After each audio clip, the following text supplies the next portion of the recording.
The orbital mausoleum hung in silence against the canvas of distant stars, a monument to fallen warriors long forgotten by the living.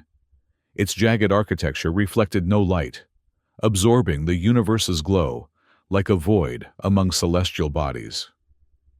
Inside this derelict structure, thousands of preservation chambers lined the corridors, a trophy collection of the Xylar Dominion's conquests spanning centuries.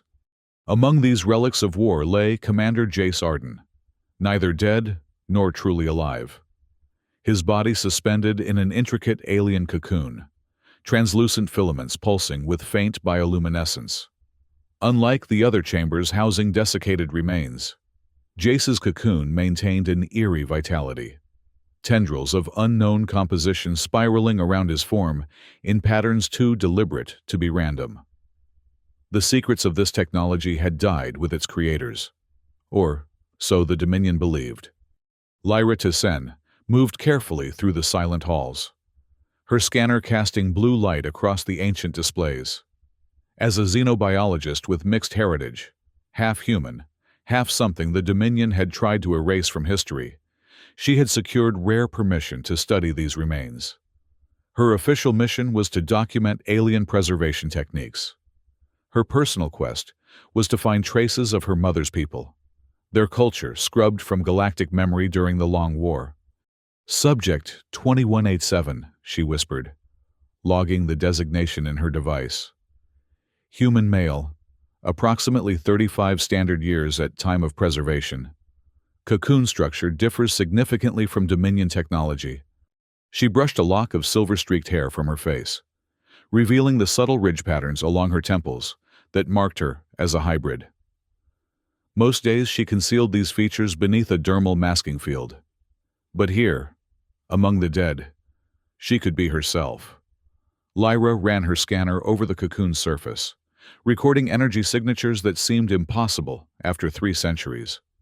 Unusual neural activity detected, her scanner announced, the mechanical voice echoing in the empty chamber. Minimal but present. Recommend further analysis. Lyra frowned. No preserved subject had ever shown neural signals after so long. Her fingers hovered over the translucent material, hesitating to make contact. The preservation field had maintained molecular integrity far beyond any known technology. Then she heard it. A whisper so faint, she first thought it a trick of the recycled air through ancient ventilation systems. "Wake up, we're losing again." Lyra stumbled backward, her scanner clattering to the floor. The voice hadn't come from outside. Somehow, it had formed directly in her mind. She stared at the cocoon, at the man suspended within. His eyes remained closed, his expression peaceful. But something had reached out from his unconscious mind to hers. Protocol demanded she report anomalous findings immediately to her Dominion supervisors. Any sign of active consciousness in these specimens was to be documented, contained, and ultimately neutralized. These were the rules that had kept her alive and employed, despite her mixed blood. But the words echoed in her mind. We're losing again. Who was losing, and to whom? With trembling hands, she retrieved her scanner and checked the orbital mausoleum security feeds. No patrols scheduled for another 6 hours. The observation drones wouldn't pass through this sector until tomorrow.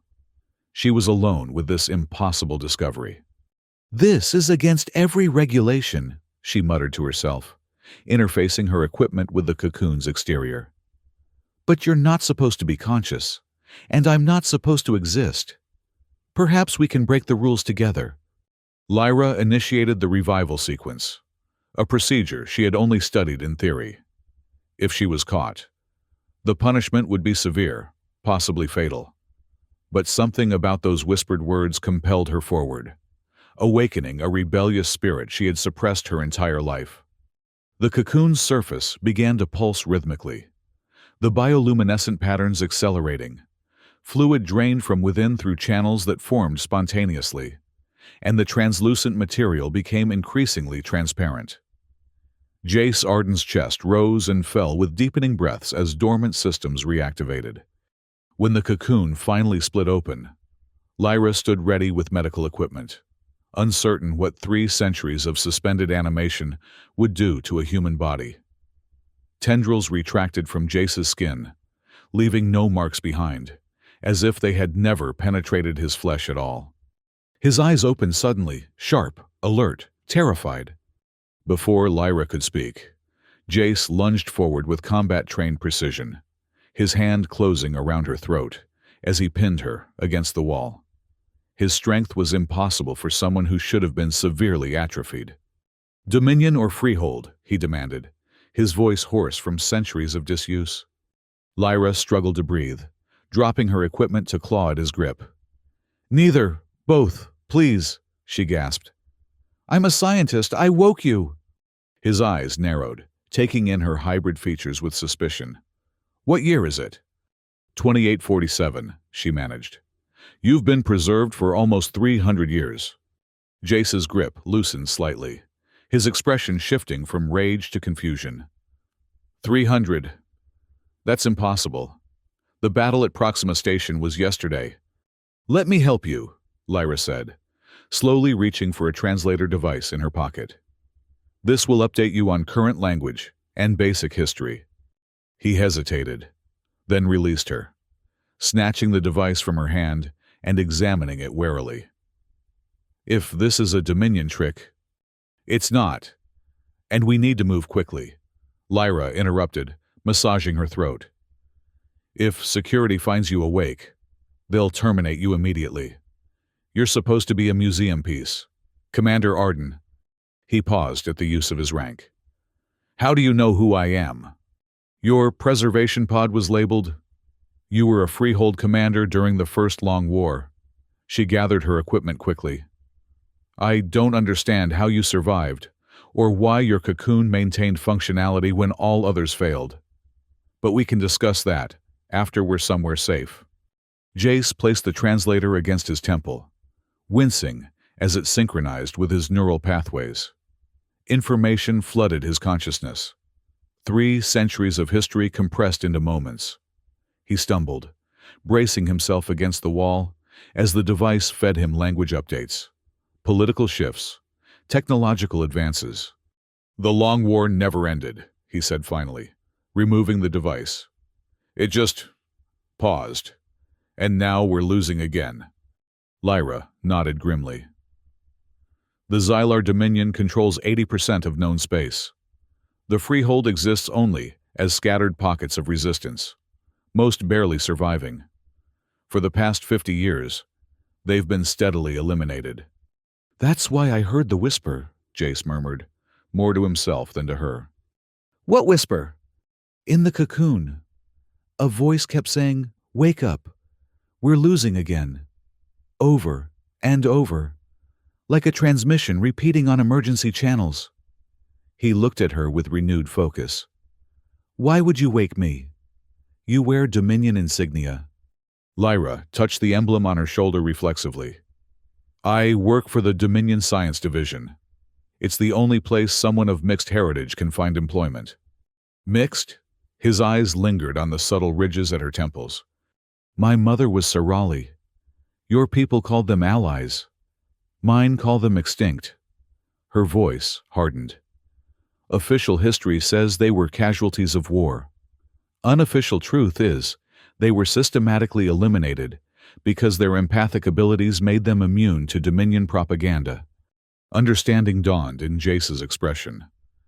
"You heard the whisper too. That's why you woke me." Before she could respond, a distant alarm sounded. Lyra checked her scanner with alarm. "Security protocol override. Someone's accessing this sector remotely." She gathered her equipment hastily. "We need to go. Now." "Where?" Jace demanded, already moving with military precision despite his recent revival. "There's a maintenance shaft 3 corridors down that leads to the shuttle bays. If we can reach my research vessel, we might escape before they lock down the station."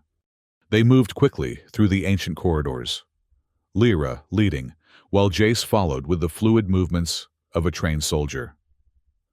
The mausoleum's emergency lights had activated, bathing everything in pulsing red. "Why help me?" Jace asked as they ducked into a service passage. "You're risking everything." Lyra didn't slow her pace. "I've spent my life cataloging the dead, documenting what the Dominion destroyed. Maybe it's time to preserve something living instead." When they reached the maintenance shaft, Lyra accessed the control panel with her security credentials. The door slid open to reveal a narrow passageway, illuminated by dim utility lights. "This leads directly to the lower docking bay," she explained. "My research vessel has clearance to depart for routine field studies. If we're quick, we can be gone before they realize what's happened." As they descended through the shaft, Jace processed everything the translator had shown him. The freehold he had died defending had never truly recovered. The hard-won victories of his generation had slowly eroded as the Dominion regrouped, consolidated power, and systematically eliminated opposition. Worlds he had helped liberate were once again under Xylar control. "Your people," he said suddenly. "The Sorali. They were our communications specialists. Their empathic abilities allowed them to coordinate fleet movements without detection." Lyra glanced back at him. "The official records say nothing of their contributions, just that they were exterminated for harboring Freehold sympathizers." "History written by the victors," Jace muttered. They reached the docking bay level, pausing at the exit hatch. Lyra checked her scanner for security patrols. 2 drones near the primary entrance, but the research vessel area should be clear. "My ship is the Helios, Bay 12. When the hatch opened, they emerged into a vast hangar where dozens of vessels stood in various stages of readiness. Most bore the angular, predatory design of Dominion craft. Lyra's research ship was smaller, distinguished by additional sensor arrays and collection equipment mounted on its hull. They moved cautiously between ships, using the larger vessels as cover. Just as they approached Bay 12, a security drone rounded the corner, a hovering sphere bristling with sensors and defensive weaponry. Jace reacted instantly, pushing Lyra behind a cargo container before the drone could register her presence. Its scanning beam swept past their position, pausing momentarily, as if detecting something unusual. "It's going to find us," Lyra whispered. "Those models can detect heartbeats within 20 meters. "Not if we give it something else to track," Jace replied, picking up a small tool from a nearby maintenance cart. With practiced aim, he threw it across the hangar where it clattered loudly against a distant hull. The drone immediately pivoted toward the sound, its weapon systems activating. As it moved away from their position, Jace and Lyra sprinted the remaining distance to the Helios. Lyra pressed her palm against the entry scanner, and the ship's hatch slid open. "Get in," she urged, practically shoving Jace inside before following and sealing the door behind them. The interior of the Helios was compact, but efficiently designed, with a main deck that served as both flight control and primary research station. Lyra moved quickly to the pilot's console, initiating launch sequences. "Can you handle defensive systems?" she asked, gesturing to a secondary station.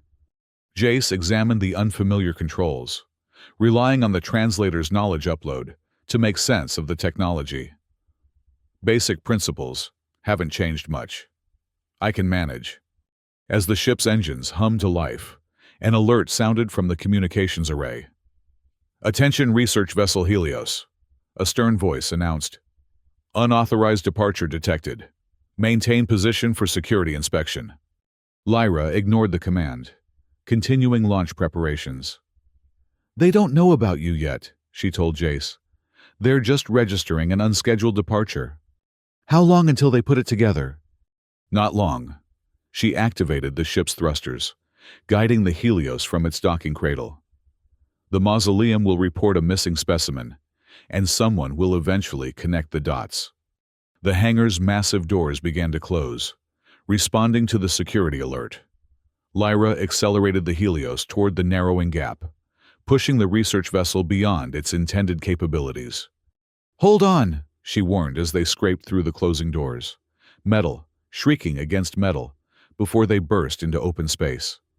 Behind them, The orbital mausoleum loomed against the backdrop of a gas giant, a massive structure that had once been a freehold military installation before being repurposed by the Dominion. Ahead lay open space and the distant stars that held both danger and possibility. "Where are we going?" Jace asked, monitoring the sensors for pursuit vessels. Lyra punched coordinates into the navigation system. "There's a trading outpost at the edge of the system, nominally Dominion-controlled, but with enough independent traffic that we might find transport to somewhere safer." "And then?" She met his gaze steadily. "You said you heard a whisper that we're losing again. If that's true, maybe you're meant to help turn the tide." Jace turned to the viewport, watching as they accelerated away from the mausoleum. "I'm a relic, Lyra, a soldier from a war everyone has forgotten. What difference could I possibly make now?" "I don't know," she admitted. "But something kept you alive when everyone else in that place was just a preserved corpse. Something wanted you to wake up. I think we owe it to both our peoples to find out why."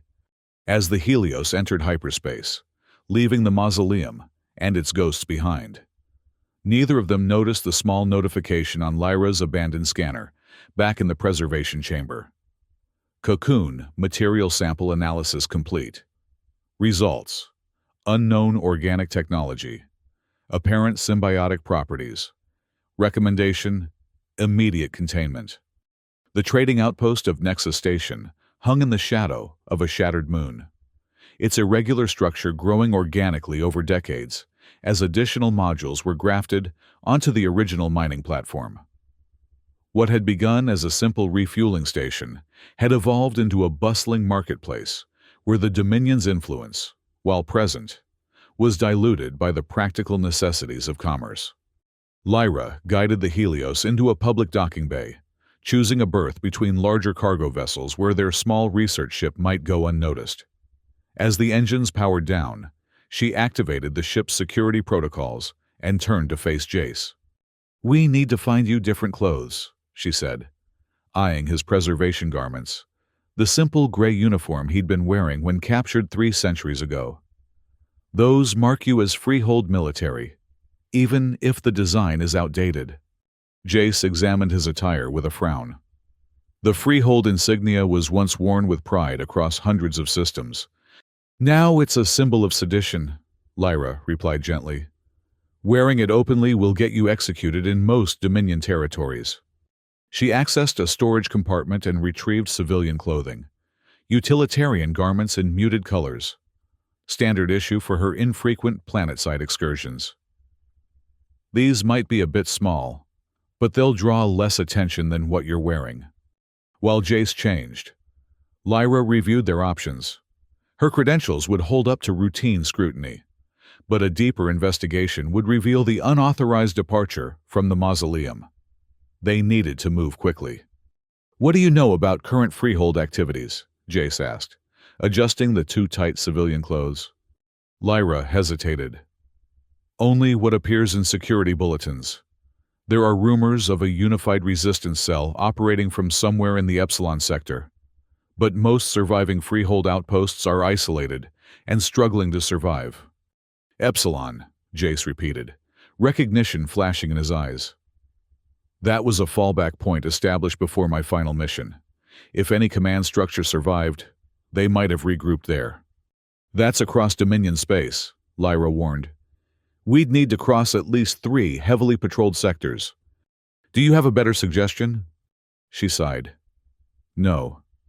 But we can't just walk up to a freehold base, if it even exists. They'd shoot us on sight. You're wearing outdated insignia, and I'm..." She gestured to her Dominion uniform and hybrid features. "We need intelligence," Jace decided. "Current freehold recognition codes, patrol patterns, safe routes. And for that, we need someone connected to the resistance." "This station might have informants," Lyra acknowledged. "But approaching the wrong person could alert the Dominion to our presence." Jace's expression hardened with resolve. "Then we'll have to be careful about who we trust." They secured the Helios and made their way into the station's crowded central marketplace. Nexus hummed with activity. Traders from dozens of systems haggling over goods, laborers moving cargo, and the occasional Dominion patrol maintaining a visible but restrained presence. Lyra kept her official credentials visible, but concealed her scanner, which contained data from the mausoleum. She guided Jace through the throng, noticing how he analyzed everything with a soldier's eye, identifying exits, assessing threats, noting the positions of armed personnel. "The marketplace has always been neutral territory," she explained quietly. "Even the Dominion recognizes the necessity of free commerce. Most contraband exchanges happen in the lower levels." "Including information?" Jace asked.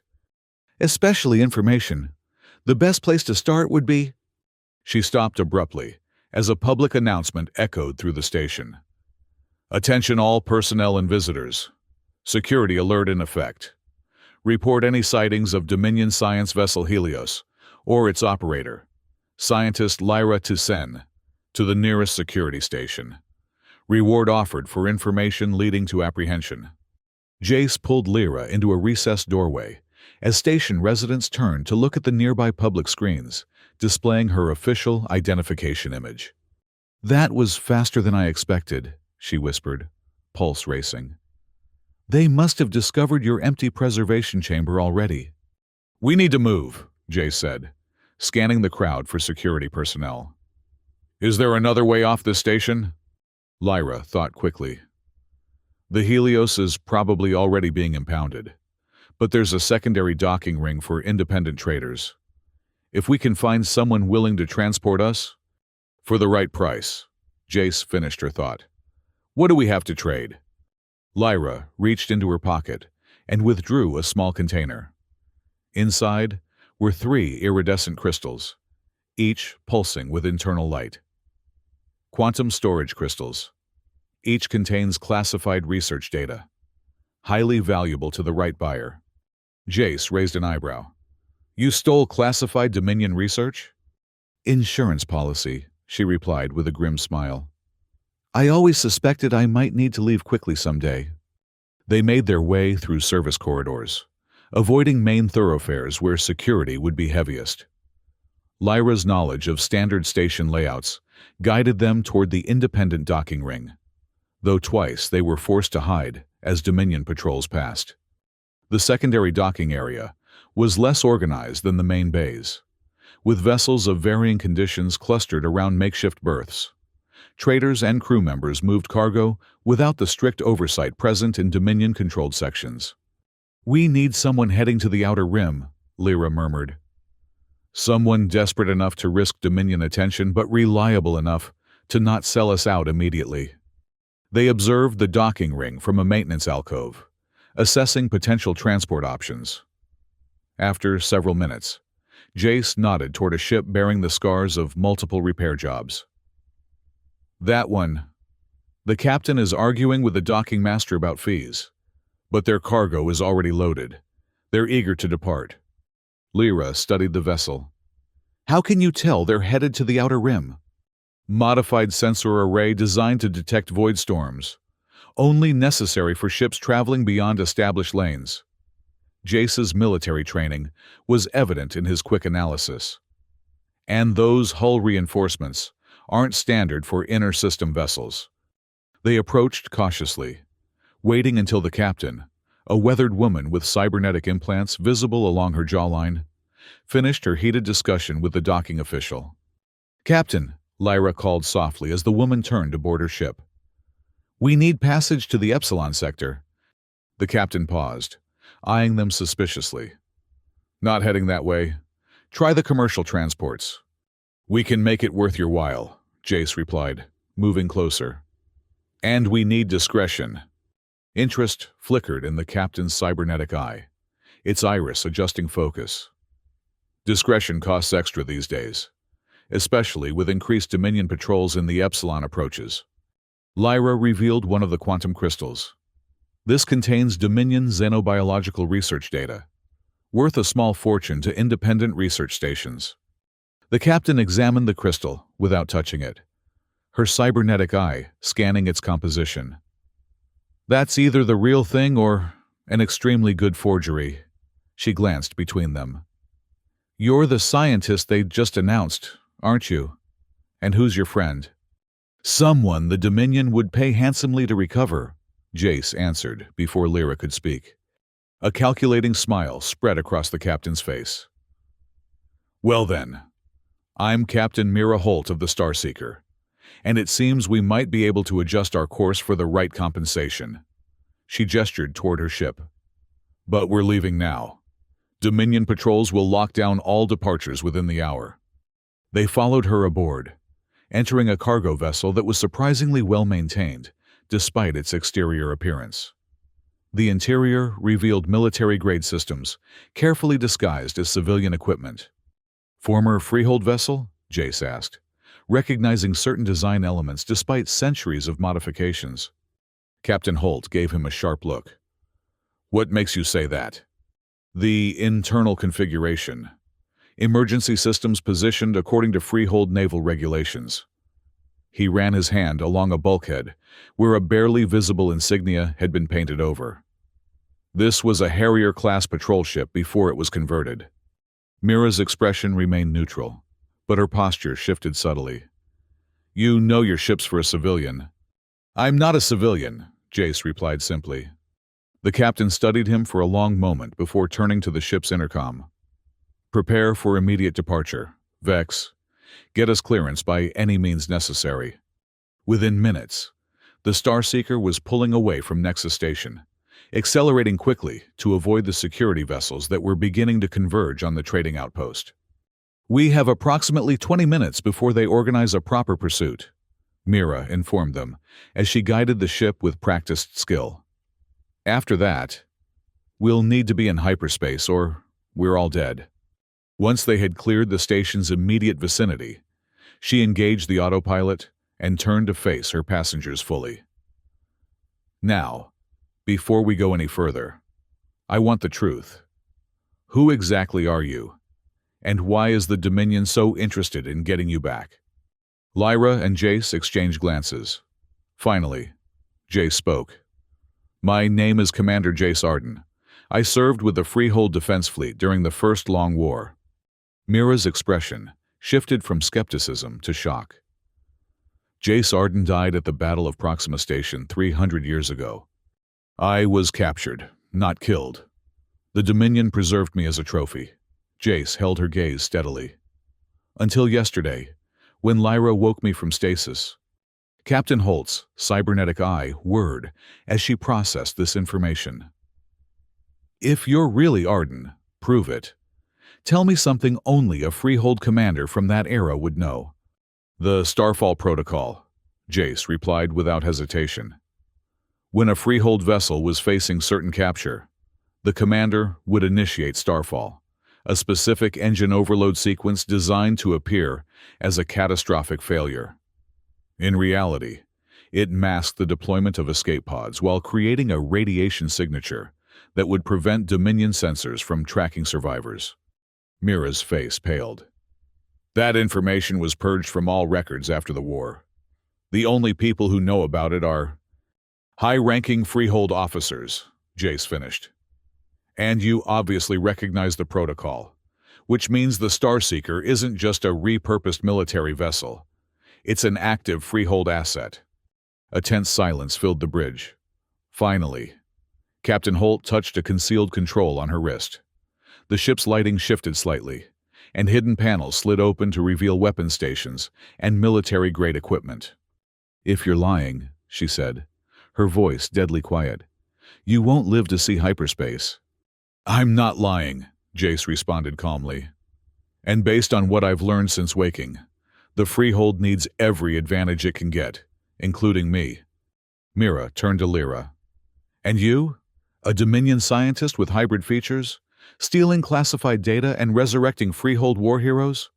What's your angle? I want the truth, Lyra answered simply. About my mother's people. About the war.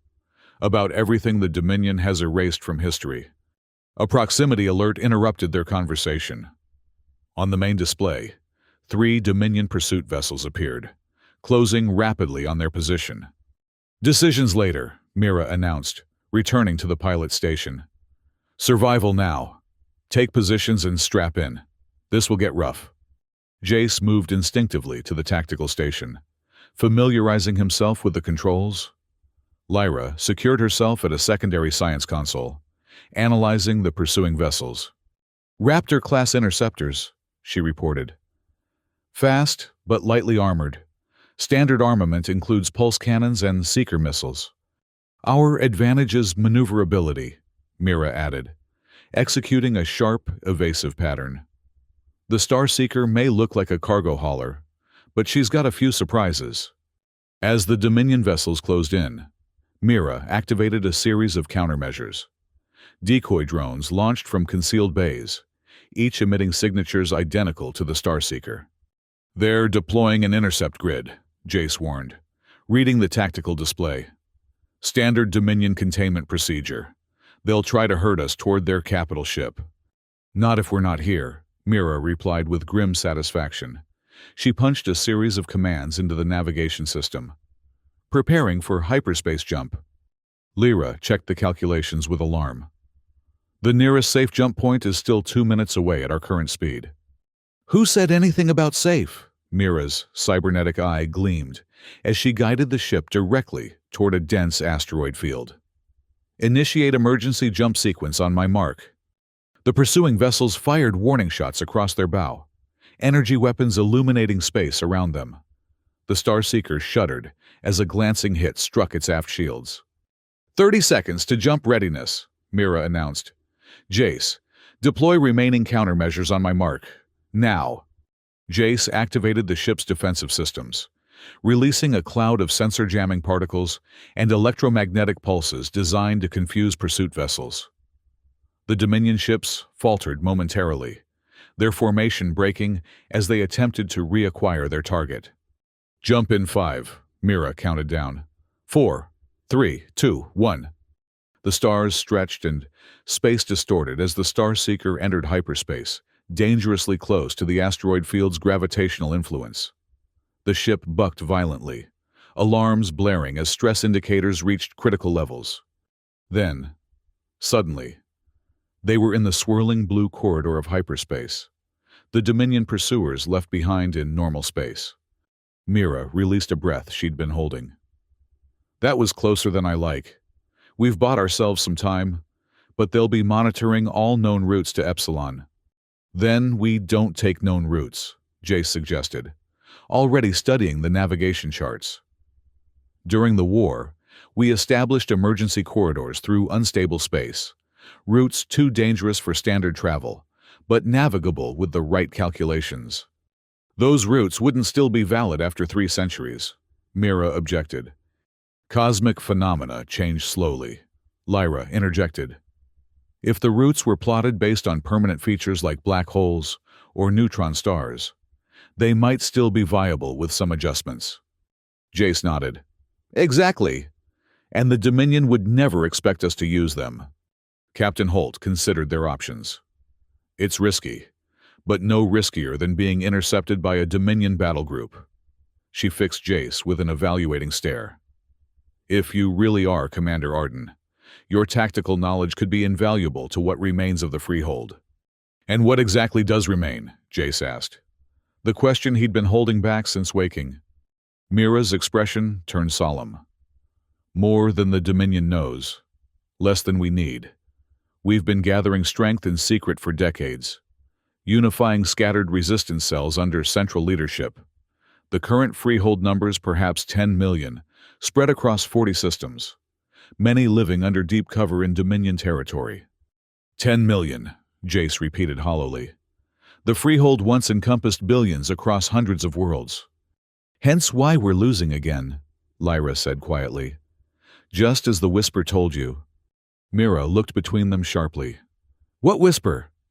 Before either could respond, the ship's communication system activated, displaying an encrypted message. Mira reviewed it quickly, her expression grave. "Change of plans," she announced. "We've been redirected to Sanctuary Base. Something's happened.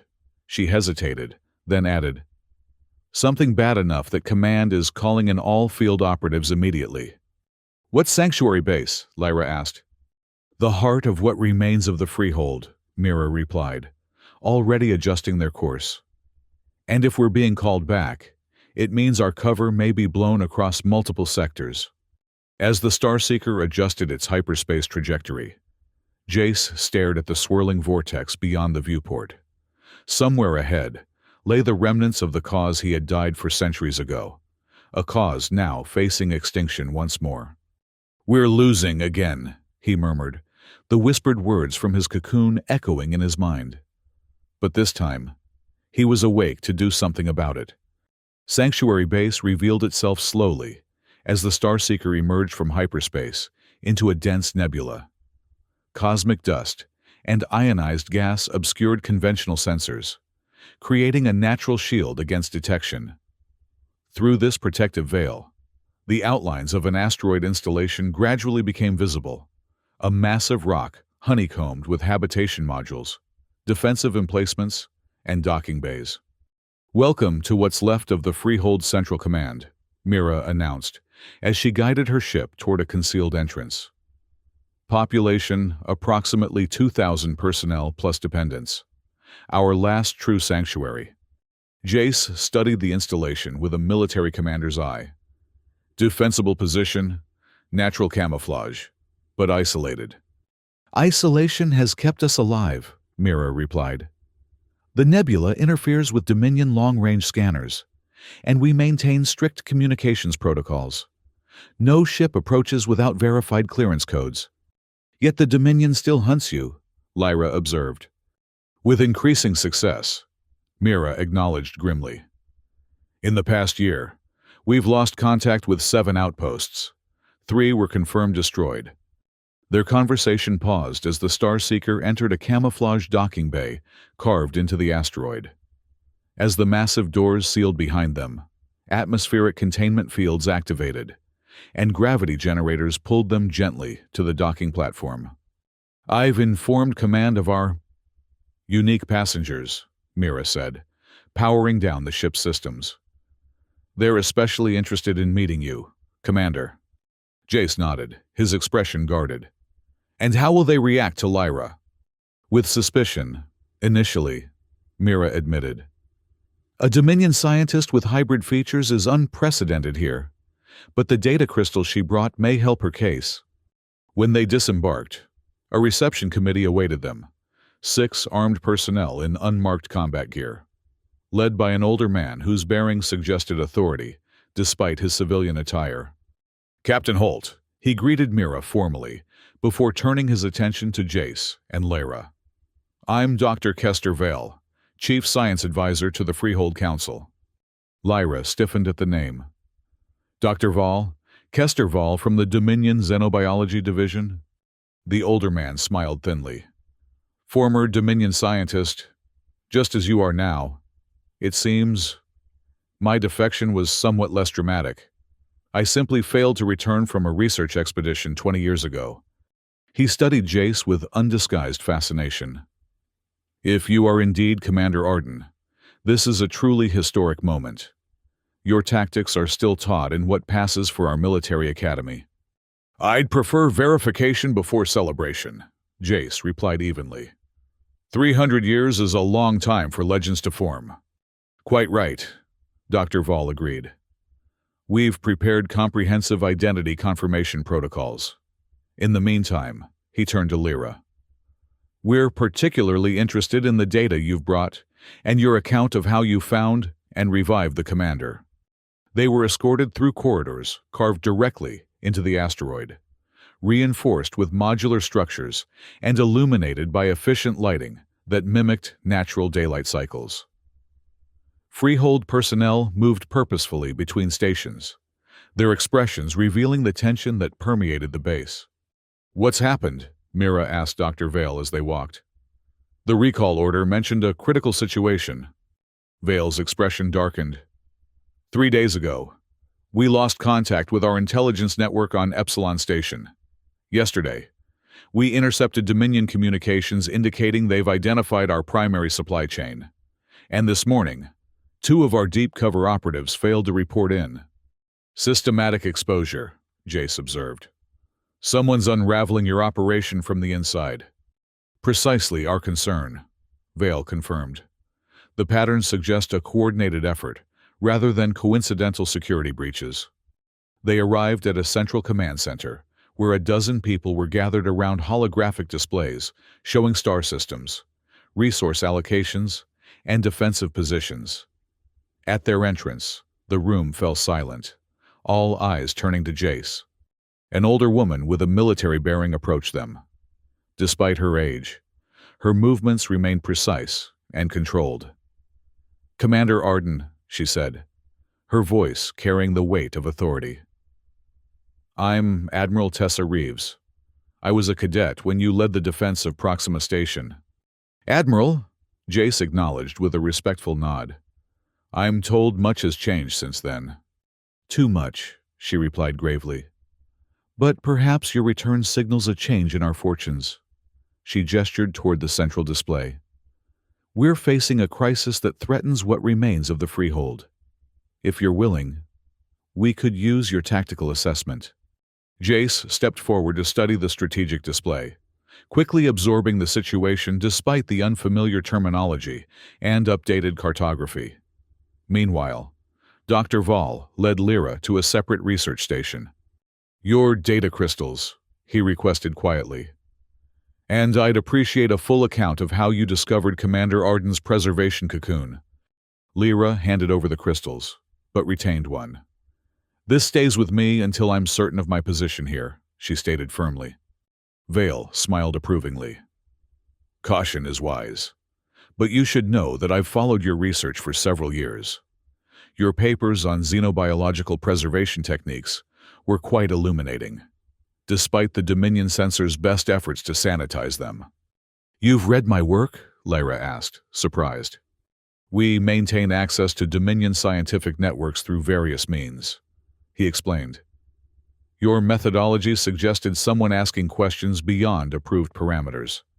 I had you flagged as a potential asset, though I never imagined you'd arrive with Commander Arden in tow." Across the room, Jace was deep in conversation with Admiral Reeves and her staff, analyzing the pattern of security breaches. "These aren't random exposures," he concluded, indicating specific points on the display. "They follow a methodical sequence, targeting crucial nodes in your network. Communication hubs first, then supply lines, now deep cover operatives. The next logical targets would be your safe houses and transit points." "That's our assessment as well," Admiral Reeves agreed. "But how? Our protocols are compartmentalized specifically to prevent this kind of cascade failure." "Someone with high-level access," Jace suggested. "Or multiple security breaches coordinated by Dominion intelligence." A younger officer spoke up. "Or a traitor!" The word hung heavily in the air. Admiral Reeves frowned, but didn't dismiss the possibility. "We've considered that. Every member of command staff has undergone security verification in the past 48 hours. "Methods change," Jace reminded her. "During the war, the Dominion developed neural implants that could activate sleeper agents remotely. The subject wouldn't even know they were compromised." Dr. Vale rejoined the conversation. "Those technologies were supposedly discontinued after causing psychological damage to the hosts. But the principle could have been refined." "We need to assume all systems are compromised," Jace stated flatly. "Communications, strategic planning, personnel assignments, everything." "That would paralyze our operations entirely," objected a staff officer. "Better paralyzed than eliminated," Jace countered.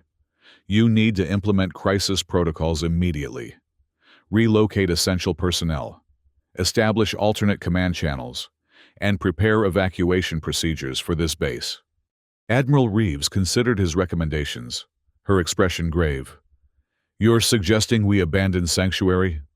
"I'm suggesting you don't keep all your resources in one vulnerable location," Jace clarified. "Especially when that location may already be compromised." After a moment of tense silence, the Admiral nodded decisively. Implement Security Protocol Omega, effective immediately. As her staff hurried to comply, she turned back to Jace. What else would you recommend, Commander? A counterintelligence operation, he replied. Set up a controlled information leak, something significant enough to attract immediate Dominion attention, but false enough not to damage your actual operations if intercepted. Bait to draw out the infiltrator. Reeves nodded approvingly. We can plant information about a fictional weapons cache. Lyra, who had been listening intently, stepped forward. I might be able to help with that. As a Dominion scientist, I know what type of intelligence would trigger immediate high-level response. All eyes turned to her with varying degrees of suspicion and interest. Admiral Reeves studied her carefully before speaking. Dr. Vale vouches for your intentions, but trust must be earned here. What exactly are you proposing? Information about an alleged breakthrough in Sorali empathic technology, Lyra explained. The Dominion has been trying to replicate their abilities for decades without success. Any hint of functioning Sorali tech would trigger an automatic escalation to the highest security levels. She's right, Dr. Vale confirmed. The Dominion's efforts to weaponize empathic abilities have been a top priority in their research divisions. It's why the Sorali were targeted so aggressively for elimination. Admiral Reeves considered the suggestion. Craft the bait, she decided. Make it detailed enough to be credible but vague enough that they'll need to act quickly to secure it. As the command center mobilized around the new strategy, Jace pulled Lyra aside. That was quick thinking, but it puts you in a dangerous position. If the Dominion identifies you as the source of the information, I became a target the moment I woke you, she reminded him. At least this way, I'm contributing something valuable. Their conversation was interrupted as Dr. Vale approached with urgent news. Preliminary analysis of your data crystals has revealed something concerning, he told Lyra. The Dominion has been experimenting with biological weapons designed specifically to target hybrid physiologies. Lyra paled. Targeted extinction. Precisely, Vol confirmed grimly. And, based on the research parameters, they're in the late stages of development. If deployed, it would eliminate not only remaining Sorali hybrids, but potentially any population with mixed genetic heritage. How many would that affect? Jace asked. Millions across dozens of systems, Vol answered. Many living as ordinary citizens within Dominion territory, unaware of their partial heritage due to generations of assimilation. The implications settled heavily on them all. The Dominion wasn't just fighting the remaining freehold forces. They were preparing to purify their population through targeted genocide. This changes our priorities, Admiral Reeves declared, having overheard the conversation. We need to locate the development facility and neutralize this threat before it can be deployed. The research data indicates primary development at a facility called Black Harbor, Lyra reported. But its location is classified beyond my access level. I might know how to find it, offered a new voice. A lean man with sharp features stepped forward from the communication station. Tolan Ricks, Intelligence Division. We've intercepted fragments of communications referring to Black Harbor. With the right decryption keys from Ms. Tissen's data, we might be able to triangulate its position. Admiral Reeves nodded. Make it your priority. Ricks, Commander Arden. I'd like you to work with him on this. Your tactical perspective combined with current intelligence might give us the edge we need. As the command center reorganized around these new objectives, Lyra found herself working alongside Dr. Vale to analyze the biological weapon data. Despite the circumstances, she felt a strange sense of purpose. For the first time in her life, her hybrid heritage, always a liability in Dominion society, had become an asset in understanding the threat they faced. You know, Vol commented as they worked, your mother's people had a saying, truth finds those who listen for it. I think perhaps you've been listening all your life without realizing it. Lyra considered his words thoughtfully. The whisper that led me to wake Commander Arden. I still don't understand how it reached me. The Serali were never fully understood, even by their allies, Vol replied. Their empathic abilities operated on principles that defied conventional science. Some believed they could project thoughts across vast distances, or even through time under certain conditions. You think my mother's people somehow preserved Jace deliberately? That they knew he would be needed centuries later? Vale shrugged. I think there are more things in this universe than can be explained by Dominion science. And I think your instinct to wake him may prove to be the catalyst that changes everything. Across the room, Jace and Tolan Rix were deep in analysis of communication patterns surrounding Black Harbor. Despite his 3-century absence, Jace's strategic mind quickly adapted to the new technological context, identifying patterns that others had missed. These supply shipments, he indicated on the display. They're routed through 3 different checkpoints, but the final destination coordinates are always scrubbed from the records. Rix nodded. Standard security protocol for black sites. But if we cross-reference with these power consumption metrics, he manipulated the data, revealing a heat signature map of a distant sector. There, an installation with military-grade power consumption, but no official designation in Dominion records. That's our target, Jace confirmed. Now we need to determine its defenses and vulnerabilities. As they continued their analysis, Admiral Reeves coordinated the implementation of security protocols throughout the base. Personnel were being reassigned, communications rerouted through redundant systems, and preparations made for potential evacuation. The atmosphere of crisis was palpable, yet there was also a current of renewed determination. The return of a legendary commander, combined with critical intelligence about Dominion plans, had injected hope into a resistance that had been slowly losing ground for decades. By the time they gathered for a strategy session 6 hours later, the initial shock of Jace's appearance had given way to focused preparation. The command staff assembled around a tactical display showing Black Harbor's probable location and defenses. Based on our analysis, Tolan Rix reported, Black Harbor is a converted mining facility in the Scorpii Deeps, heavy shielding, automated defense systems, and at least 1 Dominion cruiser for protection. A direct assault would be suicide, Admiral Reeves stated flatly. Even if we committed all our combat-capable vessels, we'd be detected long before we could breach their defenses. We don't need a fleet, Jace countered. We need precision. A small team could infiltrate the facility using a supply vessel. Once inside, they could neutralize the research and extract key personnel who might be working under duress. And the biological weapon itself, asked Dr. Vale. Destroyed along with all research data, Jace replied without hesitation. Something that dangerous can't be allowed to exist, even in our hands.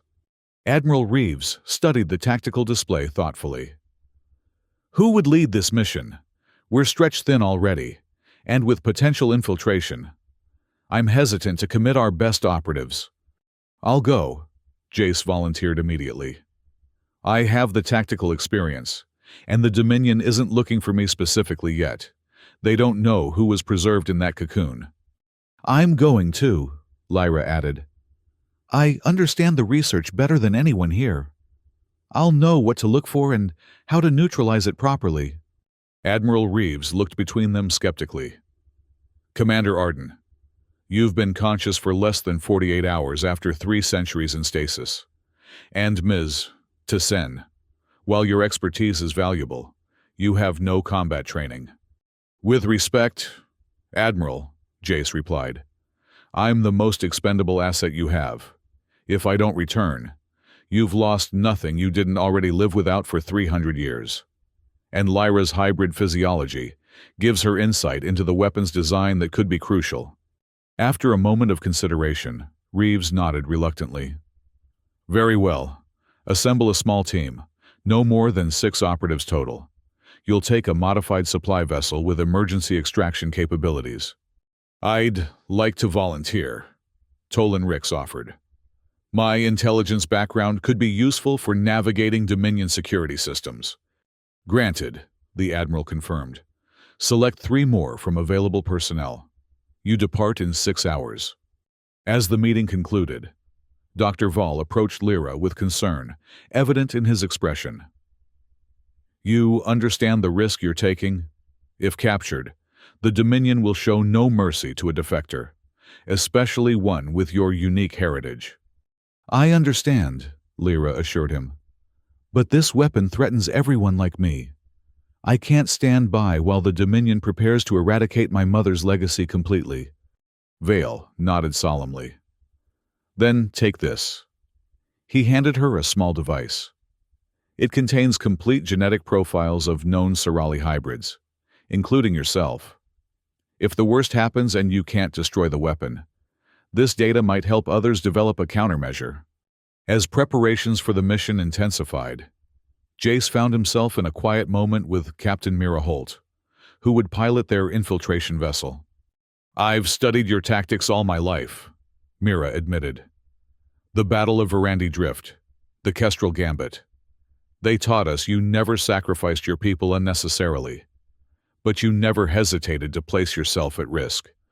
Jace looked at her with a weariness that belied his physically youthful appearance. I've outlived everyone I ever commanded, Captain. Every soldier who trusted me, every civilian I swore to protect. They're all dust now. 300 years of history happened without me. Yet, here you are, Mira observed, planning another mission against impossible odds. What else would I do? He asked simply. This is what I was preserved for. The Whisper said we're losing again. Maybe this time, we can change the outcome. 6 hours later, a modified supply vessel designated Phantom slipped away from Sanctuary Base, its transponder broadcasting legitimate Dominion cargo codes. Inside, Jace and his small team prepared for a mission that could determine the fate of millions. The infiltration of Black Harbor proceeded with precision that belied their hastily assembled team. Captain Mira Holt guided the Phantom through the facility's outer security perimeter, using falsified authorization codes provided by Tolan Ricks, whose intelligence background proved invaluable in anticipating Dominion protocols. Approaching final checkpoint, Mira announced from the pilot station, transmitting cargo manifests and crew credentials now. Jace and Lyra waited in the cargo hold with the rest of the team. 2 experienced freehold operatives named Seva and Karis who had volunteered despite the risks. All wore the standard uniforms of Dominion supply personnel, their weapons and equipment concealed in specialized containers designed to evade routine scans. Security protocols are standard for a research installation. Ricks's voice came through their comms. Perimeter guards, internal surveillance, biometric access points for sensitive areas. Nothing unexpected so far. That's what worries me, Jace replied quietly. A project this important should have exceptional security. Perhaps they're relying on secrecy rather than obvious defenses, Lyra suggested. The most sensitive Dominion projects often maintain minimal visible security to avoid drawing attention. The ship shuddered slightly as docking clamps engaged, securing them to Black Harbor's auxiliary cargo bay. Mira's voice came through the comm again. We're clear. Loading procedures initiated. You have approximately 20 minutes before dock personnel begin inspection. Jace nodded to his team. Remember the objectives. Locate the biological weapon research. Secure sample data for countermeasure development. Then destroy all remaining research materials and samples. Extraction in 90 minutes at this same location. They moved quickly as cargo doors opened, slipping into the facility's receiving area while dock workers began unloading the legitimate supplies that formed their cover. Tolan Ricks interfaced with a nearby terminal, bypassing security to access the facility's internal schematics. Research division is 3 levels down, he reported. Restricted access. We'll need to acquire proper credentials or find an alternative route. Maintenance shafts? Jace suggested. Ricks studied the schematics. Possible. There's a primary conduit that services the environmental systems for the research level. It would be tight, but navigable. They proceeded cautiously through service corridors, avoiding the main thoroughfares where Dominion personnel moved between stations. The facility's interior was utilitarian and sterile, with the distinctive angular architecture favored by Dominion military installations. When they reached the access point for the maintenance shaft, Siva produced a specialized tool that overrode the security lock without triggering alarms. One by one, they descended through the narrow passage, emerging 2 levels down in a utility room adjacent to the research division. "Life signs?" Jace asked as Rix consulted a portable scanner. "Approximately 20 personnel in the main laboratory," Rix reported. "Another dozen scattered throughout this level. Security patrols follow a standard rotation. We have a 4-minute window before the next sweep." Lyra studied the internal schematics on Rix's device. "We need access to the primary research database and the sample storage vault. They'll be in separate locations for safety protocols." "Split up?" Kara suggested. Jace considered briefly before shaking his head. "Too risky. We move together to the database first, then the vault. Lyra, you'll have 5 minutes to extract the critical data. After that, we proceed to the samples and place demolition charges, regardless of whether the data extraction is complete." As they prepared to move, Lyra placed a hand on Jace's arm. "The scientists working here may not understand what they're creating. Many could be like me, assigned to projects without full knowledge of their purpose. We'll avoid casualties where possible," Jace assured her. "But the mission takes priority. That weapon cannot be completed." When the security patrol passed, they moved swiftly into the corridor, using stolen access codes to enter the research division. The laboratories were a hive of activity, with scientists in Dominion uniforms working at various stations. Advanced equipment hummed and pulsed with energy as experiments proceeded. Using the service passages that ran between main laboratories, they navigated toward the central database. Twice they were forced to hide as personnel passed nearby, but their Dominion disguises prevented immediate suspicion when briefly spotted. At the database access room, they encountered their first significant obstacle, a biometric scanner that required authorized palm prints and retinal patterns. "I can't bypass this remotely," Rix admitted after attempting to hack the system. "We need an authorized user." Jace nodded to Karis, who produced a small device from her equipment. "Paralytic serum," she explained. "Non-lethal but immediate. We grab someone with access, use their biometrics, then leave them restrained." They waited until a solitary researcher approached, then executed the plan with military precision. The scientist, a middle-aged man with the focused expression of someone deep in thought, had no opportunity to resist as Karis administered the serum with a pneumatic injector. His body went rigid immediately, though his consciousness remained intact. "I apologize for this," Lyra told him as they supported his paralyzed form toward the scanner. "We're not here to harm you or your colleagues." They used his hand and eye to activate the security system, then secured him in a storage closet, where he would eventually be found once the paralytic wore off. Inside the database room, Lyra worked quickly, interfacing her equipment with the Dominion systems. "Encryption is heavy," she muttered, as her fingers flew across the interface. "But the architecture is familiar. I can access the primary research files."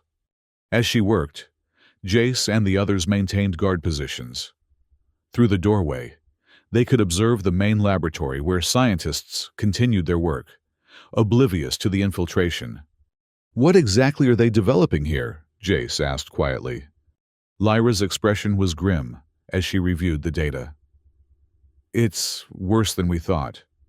The weapon is designed to target specific genetic markers present in hybrid populations, not just Sarali descendants, but any mixed heritage including extinct species the Dominion eliminated. It would be delivered through water systems, food supplies, even atmospheric dispersal."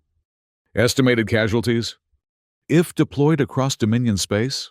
Lyra paused, her voice hollow. Conservative estimates in their own modeling suggest 7 to 10 million deaths within the first wave. Many more would suffer debilitating effects. Jace's jaw tightened. Download what you need for countermeasure development. 2 minutes remaining. As Lyra completed the data extraction, an alarm suddenly blared throughout the facility. Red emergency lights activated, and security doors began to seal automatically. "We've been detected," Rix announced, checking his scanner. "Not us specifically. The entire facility is going into lockdown." "Why?" Jace demanded. "Did we trigger something?" "No," Rix replied, his expression confused. "This is a facility-wide protocol. Something else is happening."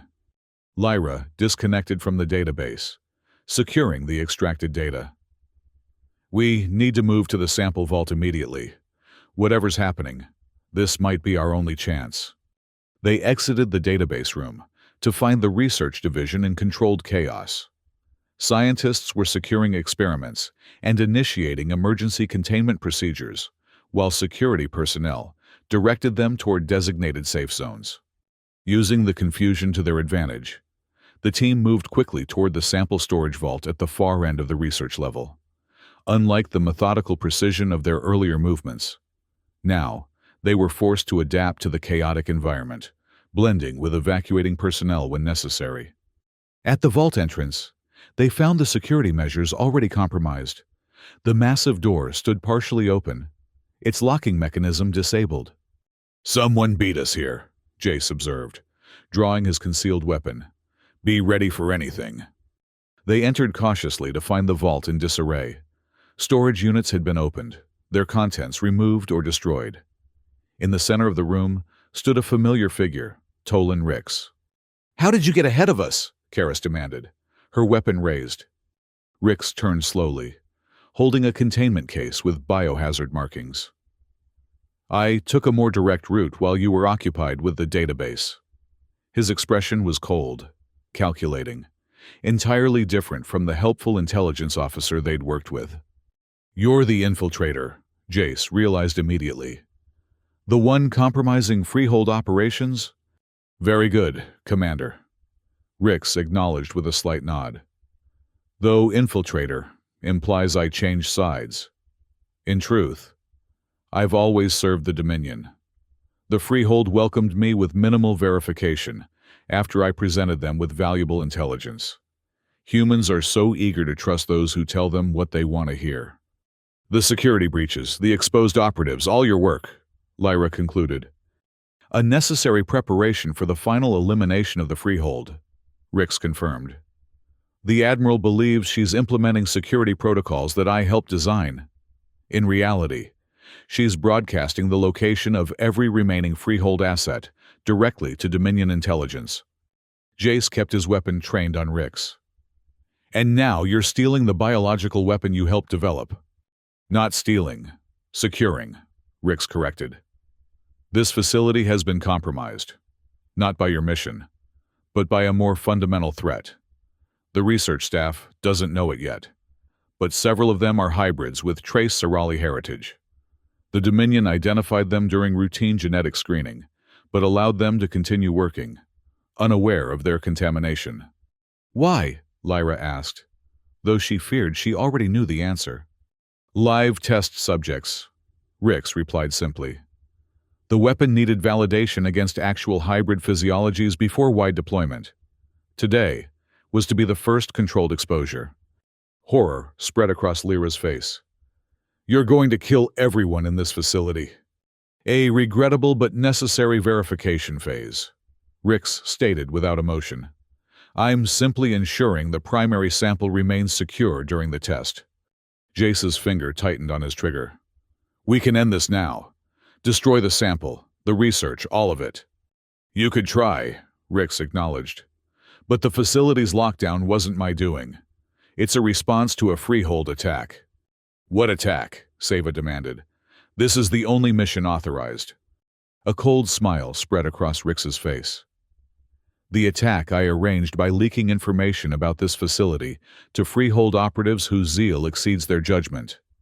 They should be breaching the main entrance right about now. As if on cue, a distant explosion shook the facility, followed by the unmistakable sound of weapons fire.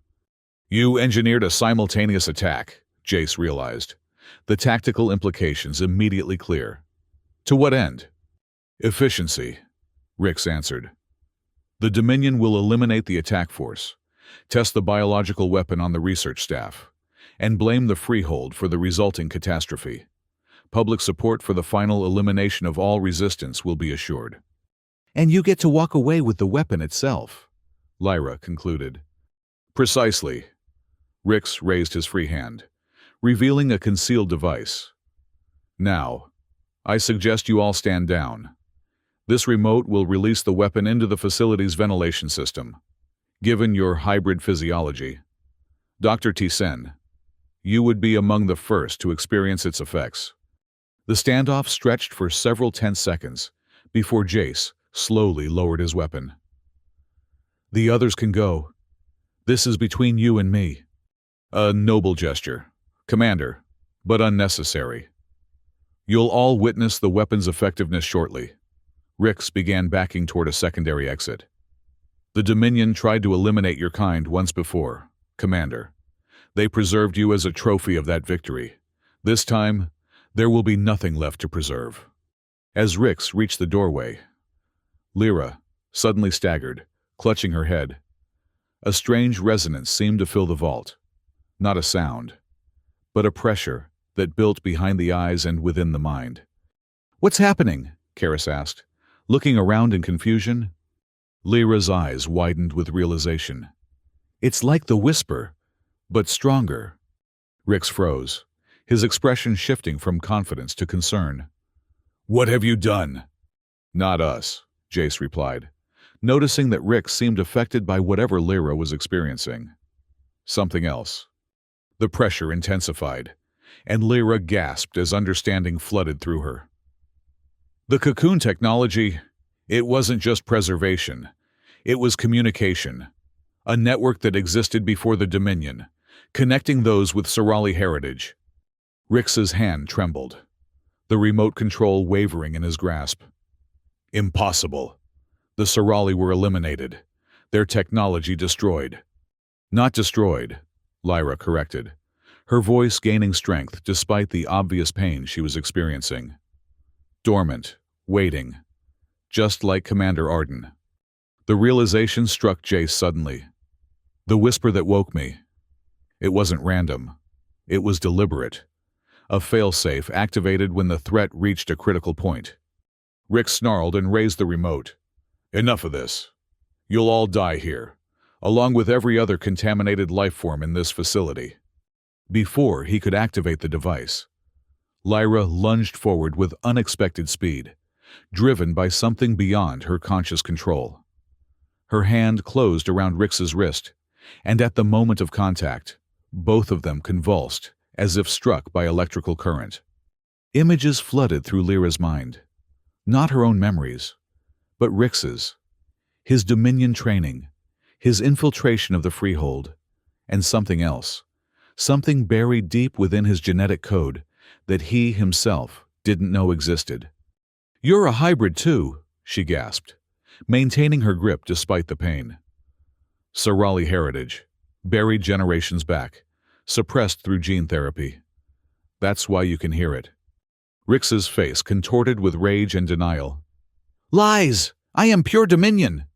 There is no pure, Lyra insisted, her grip tightening. The Dominion's obsession with genetic purity is built on a foundation of lies. We're all connected, all part of the same galactic heritage.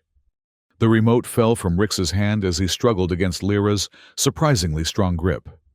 Jace quickly retrieved it, securing the dangerous device. The weapon, Jace reminded them urgently. We need to neutralize it now. Lyra didn't release Rix, but her free hand extended toward the containment case he had dropped. The sample is unstable by design. A targeted energy pulse will denature the compound. Seva and Karis quickly placed their demolition charges around the vault, focusing on the remaining samples and research materials. Meanwhile, the distant sounds of combat grew closer. The diversionary attack Rix had arranged was moving deeper into the facility. Charges set, Karis reported. 2-minute countdown once activated. Jace nodded grimly. We need to warn the research staff about the weapon test. They're innocent in this. The emergency channels, Lyra suggested, finally releasing Rix, who collapsed to the floor, his mind overwhelmed by the revelations forced upon him. We can broadcast a warning through the facility's alert system. Rix laughed bitterly from his position on the floor. You're too late. The test protocol is automated. Even I can't stop it now. Jace checked the time. How long? 5 minutes, Rix replied. Maybe less. Then we evacuate as many as possible, Jace decided. Lyra, can you use the facility's communications to direct people to safe zones? She nodded, already moving toward a nearby terminal. I can try to isolate sections of the ventilation system. Buy us some time.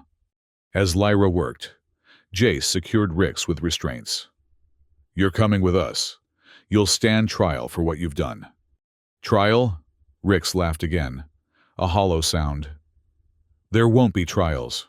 Commander, the Dominion fleet is already on its way to Sanctuary Base. By now, they've probably begun their attack. The freehold ends today, one way or another. The revelation hit Jace like a physical blow. You transmitted Sanctuary's location. Hours ago, Rix confirmed with grim satisfaction. While your admiral was implementing my carefully designed security protocols. Jace's mind raced through possibilities, calculating odds and outcomes with the strategic precision that had made him legendary. They had to complete their mission here, warn any survivors at Sanctuary, and somehow find a way to continue the fight against overwhelming odds. New plan, he announced. Karis, Seva, get to the Phantom and prepare for immediate departure. Take Rix with you. Lyra and I will finish here and follow. And if you don't make it back, Karis asked. Then get that data to whoever's left, Jace replied. The weapon must be neutralized, and the Dominion must be exposed for what they've done here. As Karis and Seva departed with their prisoner, Jace turned to Lyra, who was still working at the terminal. How much time can you buy us? I've isolated the primary research section, she reported. But the containment won't last long once the weapon is released. Minutes at most. Jace placed a hand on her shoulder. Then we need to get as many people out as possible before that happens. They worked quickly, using the facility's communication system to direct personnel toward emergency evacuation routes, away from the areas where the weapon would be deployed first. Many responded to the warnings, though some remained at their stations, either from confusion or dedication to their work. As the minutes ticked down, Jace activated the demolition charges in the vault. 2 minutes until detonation. We need to move. They were heading toward the exit when the facility shuddered violently. Emergency lighting flickered, and structural integrity warnings blared through the announcement system. That wasn't our charges, Jace observed. Something else hit the facility. Lyra checked a nearby status display. Dominion vessels are firing on the installation. They're targeting the Freehold attack force, but they're causing significant collateral damage. They're covering their tracks, Jace realized, eliminating evidence of the weapon test and blaming the destruction on Freehold terrorists. A secondary explosion blocked their primary escape route, forcing them to find an alternate path. As they navigated through increasingly damaged corridors, they encountered frightened research personnel fleeing the destruction. This way, Jace directed them, guiding civilians toward emergency shelters that Lyra had identified as being in sections isolated from the weapon's initial dispersal. They had almost reached the auxiliary docking bay when the vault charges detonated, the controlled explosion reverberating through the facility. Secondary alarms indicated fires and structural damage spreading from the research level. The weapon samples should be neutralized, Lyra confirmed, checking her scanner. But we still need to get clear before... Her warning was cut short as a section of ceiling collapsed, separating them from their escape route. Jace pulled Lyra back, just in time to avoid being crushed by falling debris. "Alternative route?" he asked urgently. Lyra consulted her scanner. "There's a maintenance access point 30 meters back. It leads to the upper levels, but I'm not sure if it connects to the docking bays." "It's our only option," Jace decided. "Let's move." As they retraced their steps, a chilling announcement echoed through the facility. "Attention all personnel. Emergency decontamination protocol initiated. Please remain calm and proceed to designated containment areas." That's the cover story for the weapon test, Lyra realized with horror. They're still going through with it despite the damage. They hurried toward the maintenance access point, passing laboratories where abandoned experiments still ran on automated systems. The facility's damage control protocols were fighting a losing battle against the spreading destruction. When they reached the access point, Jace forced open the sealed hatch, revealing a narrow vertical shaft with maintenance ladders extending upward. "Ladies first," he said with grim humor. Lyra began climbing quickly, with Jace following close behind. They had ascended 2 levels when a peculiar sensation washed over Lyra, a tingling discomfort that spread rapidly through her extremities. "Jace," she called down, her voice strained. "I think they've released it. The weapon." "Keep climbing," he urged.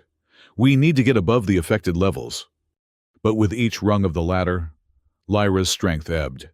Her hybrid physiology was responding exactly as the weapon designers had intended. By the time they reached the upper-level access hatch, her hands were trembling uncontrollably. Jace climbed past her to force open the hatch, then helped pull her through. They emerged into a corridor noticeably less damaged than the lower levels. Emergency lighting cast everything in a red glow, but the structural integrity appeared sound.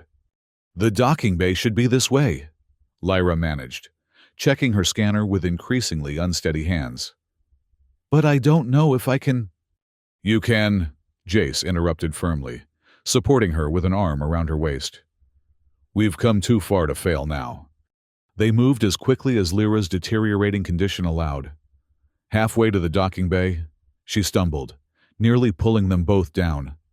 "My nervous system is shutting down," she explained between labored breaths. "The weapon targets specific neural pathways in hybrid physiologies." Jace lifted her into his arms, carrying her as he continued forward. "The Phantom will have medical equipment. We can stabilize you until we reach help." "The data," Lyra reminded him weakly, touching the secure container attached to her belt. "Even if I don't make it, this has to reach the freehold." "Both of you will make it," Jace insisted, his jaw set with determination. When they finally reached the auxiliary docking bay, they found chaos. Several vessels were attempting emergency departures as the facility continued to break apart under Dominion bombardment. The Phantom was still docked in its assigned berth, but Dominion security forces had established a perimeter around it, engaging in firefight with what appeared to be the surviving members of the Freehold diversionary attack. "We'll never get through that," Lyra observed, her vision beginning to blur. Jace scanned the situation tactically. "We don't need to. Look, they're focused on the ship, not the surrounding area. If we can reach that maintenance console, we can override the docking clamps on all vessels simultaneously, creating confusion that might let the Phantom escape." Lyra understood. "Exactly." Jace set her down carefully behind a cargo container that provided cover. "Can you still use the console if I get you there?" Lyra nodded, though the effort clearly cost her. "I think so.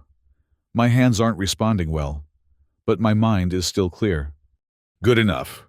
Jace plotted a path that would keep them concealed behind equipment and cargo until the final approach to the console. "Stay low and follow me." They moved slowly, Jace supporting Lyra as her condition continued to deteriorate. Twice they froze in place as Dominion security personnel passed nearby, but the ongoing chaos provided effective cover for their movements. When they reached the console, Lyra braced herself against it, her fingers hovering uncertainly over the controls. "I need to bypass security protocols," she murmured, forcing her uncooperative hands to execute the complex commands. Jace kept watch, dividing his attention between the firefight around the Phantom and the entrance to the docking bay, where additional Dominion forces might appear at any moment. "Almost there," Lyra reported, her voice barely audible over the sounds of combat. "One more override sequence." A sudden explosion near the Phantom scattered combatants on both sides. Through the smoke and confusion, Jace spotted Karis at the ship's entrance, providing covering fire, while Siva dragged an injured crew member aboard. "They're still waiting for us," Jace realized. "We need to move faster." "Done," Lyra announced as her trembling finger activated the final command. Throughout the docking bay, warning klaxons sounded as all docking clamps simultaneously released. Vessels that had been preparing for departure suddenly found themselves free, several drifting out of alignment in the confusion. Dominion security forces scrambled to respond to the unexpected development, momentarily distracted from their focus on the Phantom. "Now's our chance," Jace declared, gathering Lyra into his arms again. "Hold on tight." He moved quickly, but carefully through the chaos, using the confusion of multiple vessels attempting emergency departures as cover. They had almost reached the Phantom when a Dominion officer spotted them. "There, the hybrid and an unidentified male." Energy weapons fire erupted around them. Jace ducked behind a refueling station, shielding Lyra with his body as projectiles impacted nearby. "We're pinned down," he assessed grimly. "And you need medical attention immediately." Lyra's eyes were unfocused, her breathing shallow. The weapon's effect was accelerating through her system. "The data," she whispered, weakly pressing the container into his hands. "Take it. Go." "I'm not leaving you," Jace insisted. "Then we both fail," Lyra countered with unexpected clarity. "And everything we've done means nothing." Before Jace could respond, the distinctive sound of the Phantom's engines powering to maximum thrust echoed through the docking bay. The ship was positioning for emergency departure, whether they were aboard or not. Jace made his decision. "Change of plans," he told Lyra, securing the data container to his own belt. "We're both getting out of here." In a single fluid motion, he lifted her again and sprinted toward the Phantom, zigzagging to present a difficult target. Energy bolts sizzled past them, one grazing Jace's shoulder and causing him to stumble momentarily before regaining his balance. At the Phantom's boarding ramp, Karis provided covering fire. "Hurry!" she shouted above the din. "We can't hold position much longer." Jace had almost reached the ramp when a barrage of Dominion fire converged on their position. He lunged forward, pushing Lyra ahead of him toward Karis's outstretched hand. The impact of multiple energy bolts hitting his back drove him to his knees. Through a haze of pain, he saw Karis pull Lyra aboard. His vision narrowed, darkening at the edges. "Jace!" Lyra's voice seemed distant. With his remaining strength, he unclipped the data container and tossed it into the ship. "Go!" he commanded. "Complete the mission!" The last thing he saw was Karis's anguished expression as she slammed her hand against the ramp control. The Phantom's boarding ramp began to close as the ship lifted away from the docking bay, evading Dominion fire as it accelerated toward open space. "Hold the line," Jace whispered, echoing words he had spoken centuries ago at his final battle. Then, darkness claimed him as Dominion security forces surrounded his fallen form.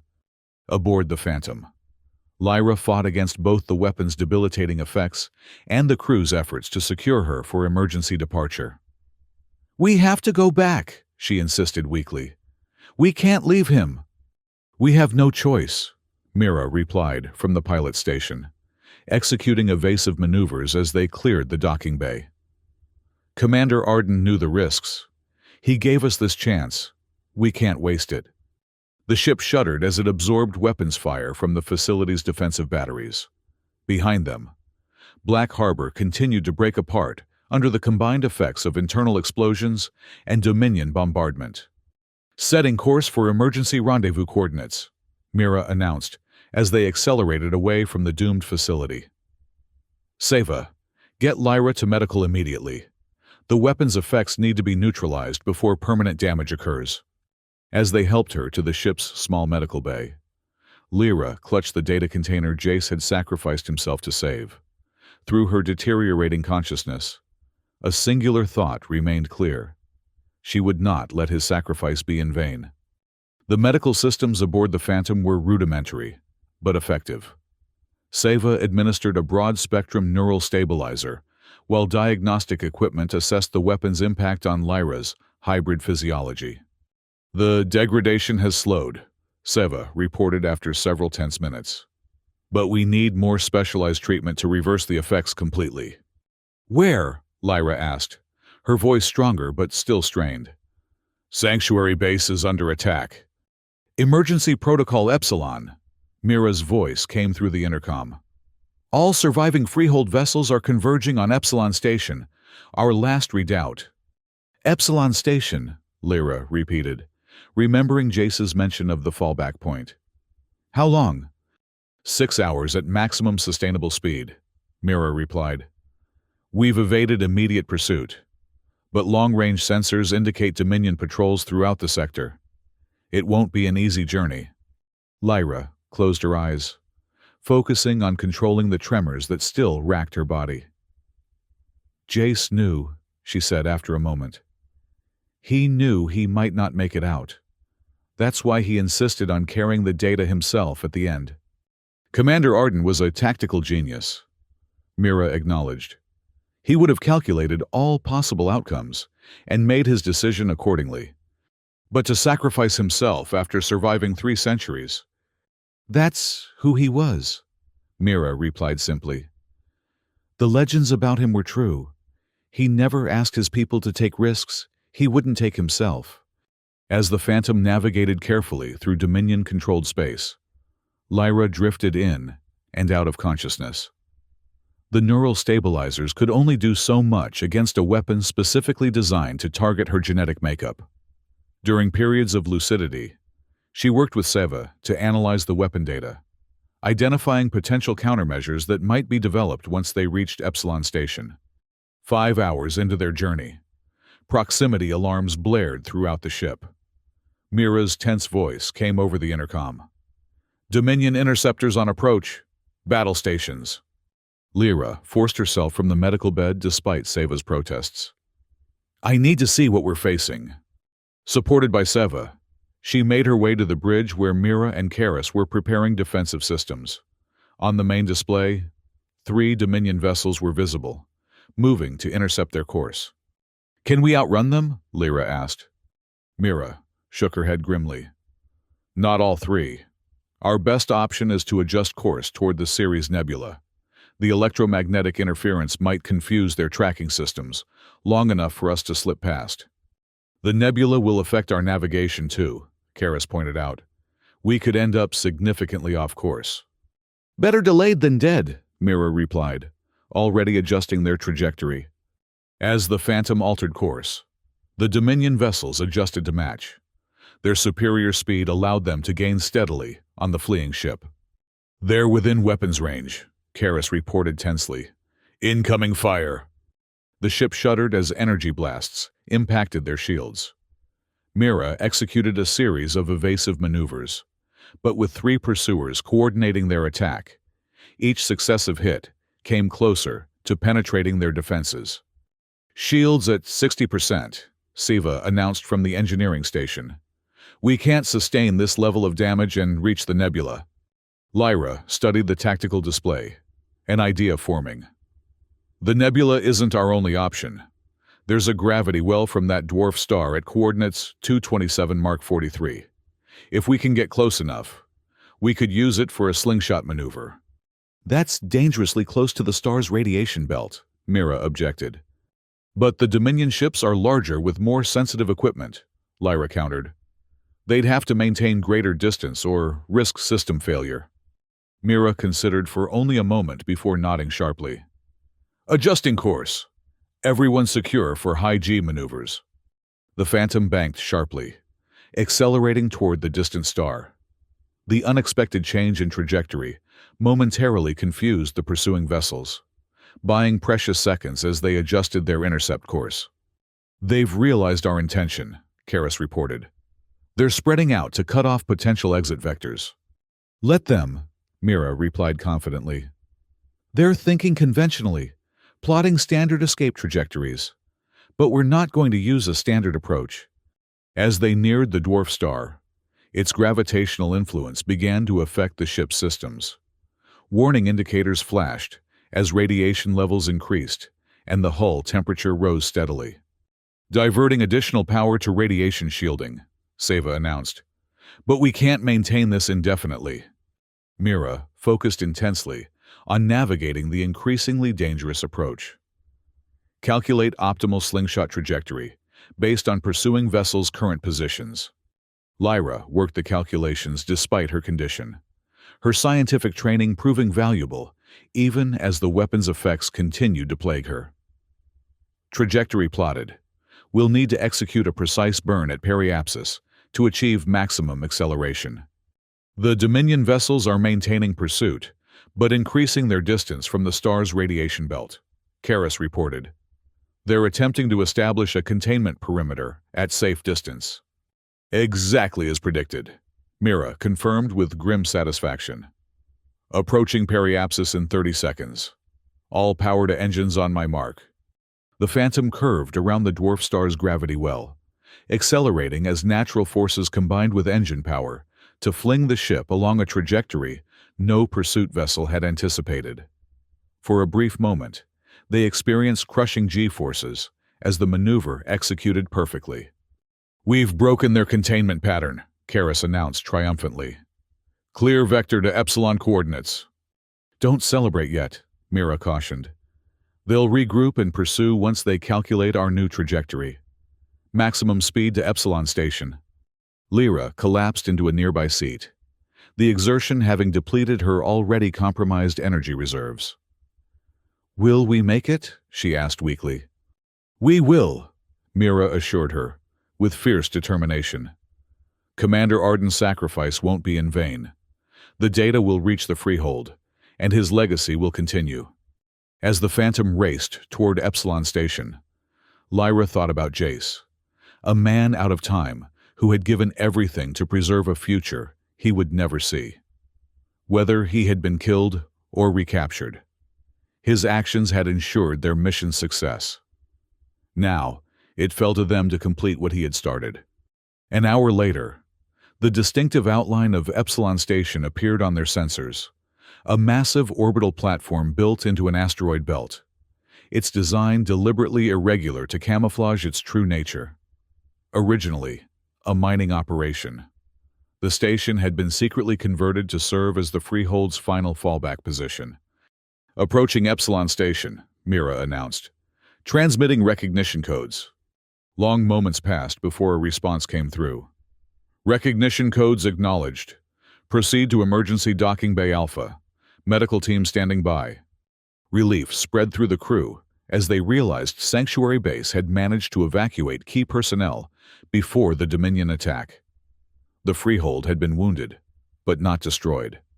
As they docked at Epsilon Station, Lyra was immediately transferred to the medical facility, where specialized equipment could counteract the biological weapon's effects. The data container was delivered directly to the station's scientific division, where Dr. Vall had established emergency research protocols. "You've brought us invaluable intelligence," he told Lyra when he visited her in the medical bay hours later. "With this data, we can develop countermeasures against the weapon and possibly warn hybrid populations throughout Dominion space." "At what cost?" Lyra asked, thinking of Jace. The medical treatment had stabilized her condition, but full recovery would take time. "How many did we lose at Sanctuary?" Dr. Vale's expression was solemn. "Nearly 40% of our personnel. If not for Commander Arden's warning about potential infiltration, it would have been total annihilation. The evacuation protocols he insisted upon saved thousands." "And Jace himself, any word?" Vale shook his head. Black Harbor was completely destroyed shortly after your escape. If he survived the initial confrontation, he would have been transferred to a Dominion detention facility. We're monitoring communications, but so far, nothing. Lyra closed her eyes, absorbing the implications. He knew exactly what he was doing. From the moment he woke in that cocoon, he was calculating how to make the greatest difference with whatever time he had. A true leader, Val agreed. And his impact continues. The data you recovered has revealed more than just the weapon's design. It contains the Dominion's classified genetic database, including records of hybrid individuals throughout their territory, many in positions of significant influence who don't even know their own heritage. Lyra's eyes widened. Potential allies. Or at least, individuals who might question Dominion propaganda once they learn the truth about themselves. Val confirmed. The Sirali were right to preserve Commander Arden for this moment. His return has given us more than tactical advantage. It's given us hope. In the days that followed, Epsilon Station became the center of renewed freehold activity. Scattered resistance cells that had operated independently for years converged on the station, bringing resources, personnel, and determination fueled by reports of what had happened at Black Harbor. The Dominion's attempt to develop and deploy a genetic weapon against hybrid populations had crossed a line that galvanized opposition. Even within Dominion territory, there were signs of internal dissent as carefully leaked information about the weapon program reached those with the power to question such methods. 1 week after their escape from Black Harbor, Lyra was finally released from medical care. Her recovery would continue, but the immediate danger had passed. She made her way to the station's observation deck, seeking a moment of quiet reflection. The vast expanse of space stretched before her, stars scattered across the darkness like the memories of all those who had been lost in the long war. Somewhere out there, the Dominion continued its oppressive rule, unaware that the tide was beginning to turn against them once more. "Beautiful, isn't it?" a voice spoke behind her.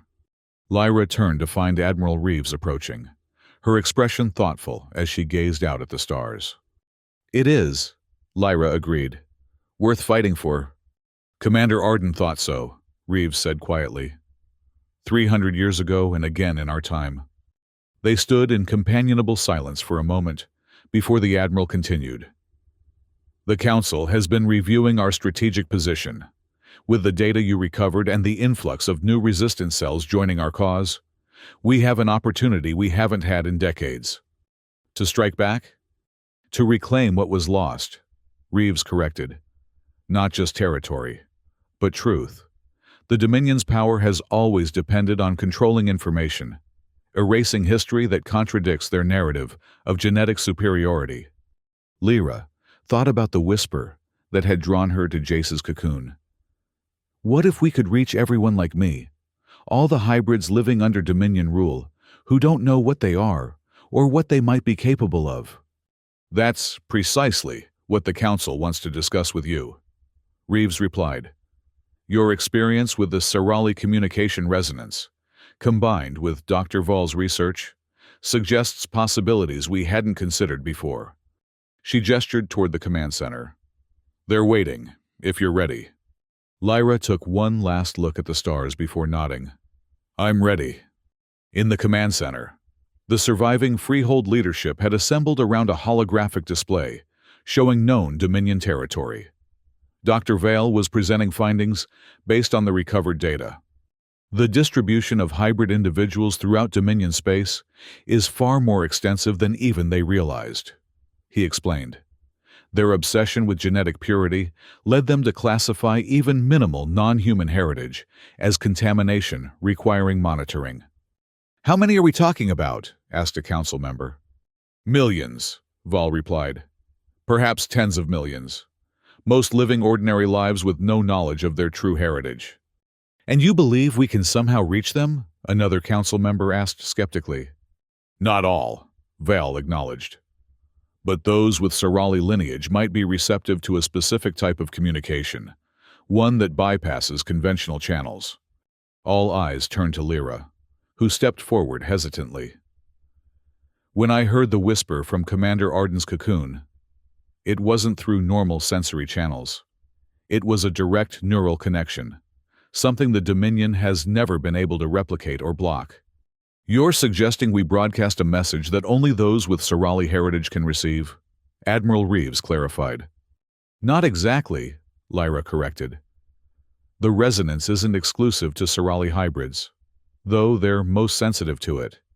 It's a fundamental neural pattern that exists in varying degrees across many species. The Dominion suppresses it through cultural conditioning and, in some cases, medical intervention, but it can't be eliminated completely. What would this message contain? Asked a council member. The truth, Lyra answered simply. About the Dominion's lies, about the weapon they developed to target hybrids, about the real history they've tried to erase. And how would we transmit such a message? Admiral Reeves asked. Dr. Vale activated a secondary display showing a familiar object, Jace's preservation cocoon. The technology that kept Commander Arden alive for 3 centuries wasn't just preservation stasis. It was a sophisticated communication system designed to activate under specific conditions. If we can reverse engineer its principles, we could create a galaxy-wide awakening, Lyra finished. Not everyone would hear it.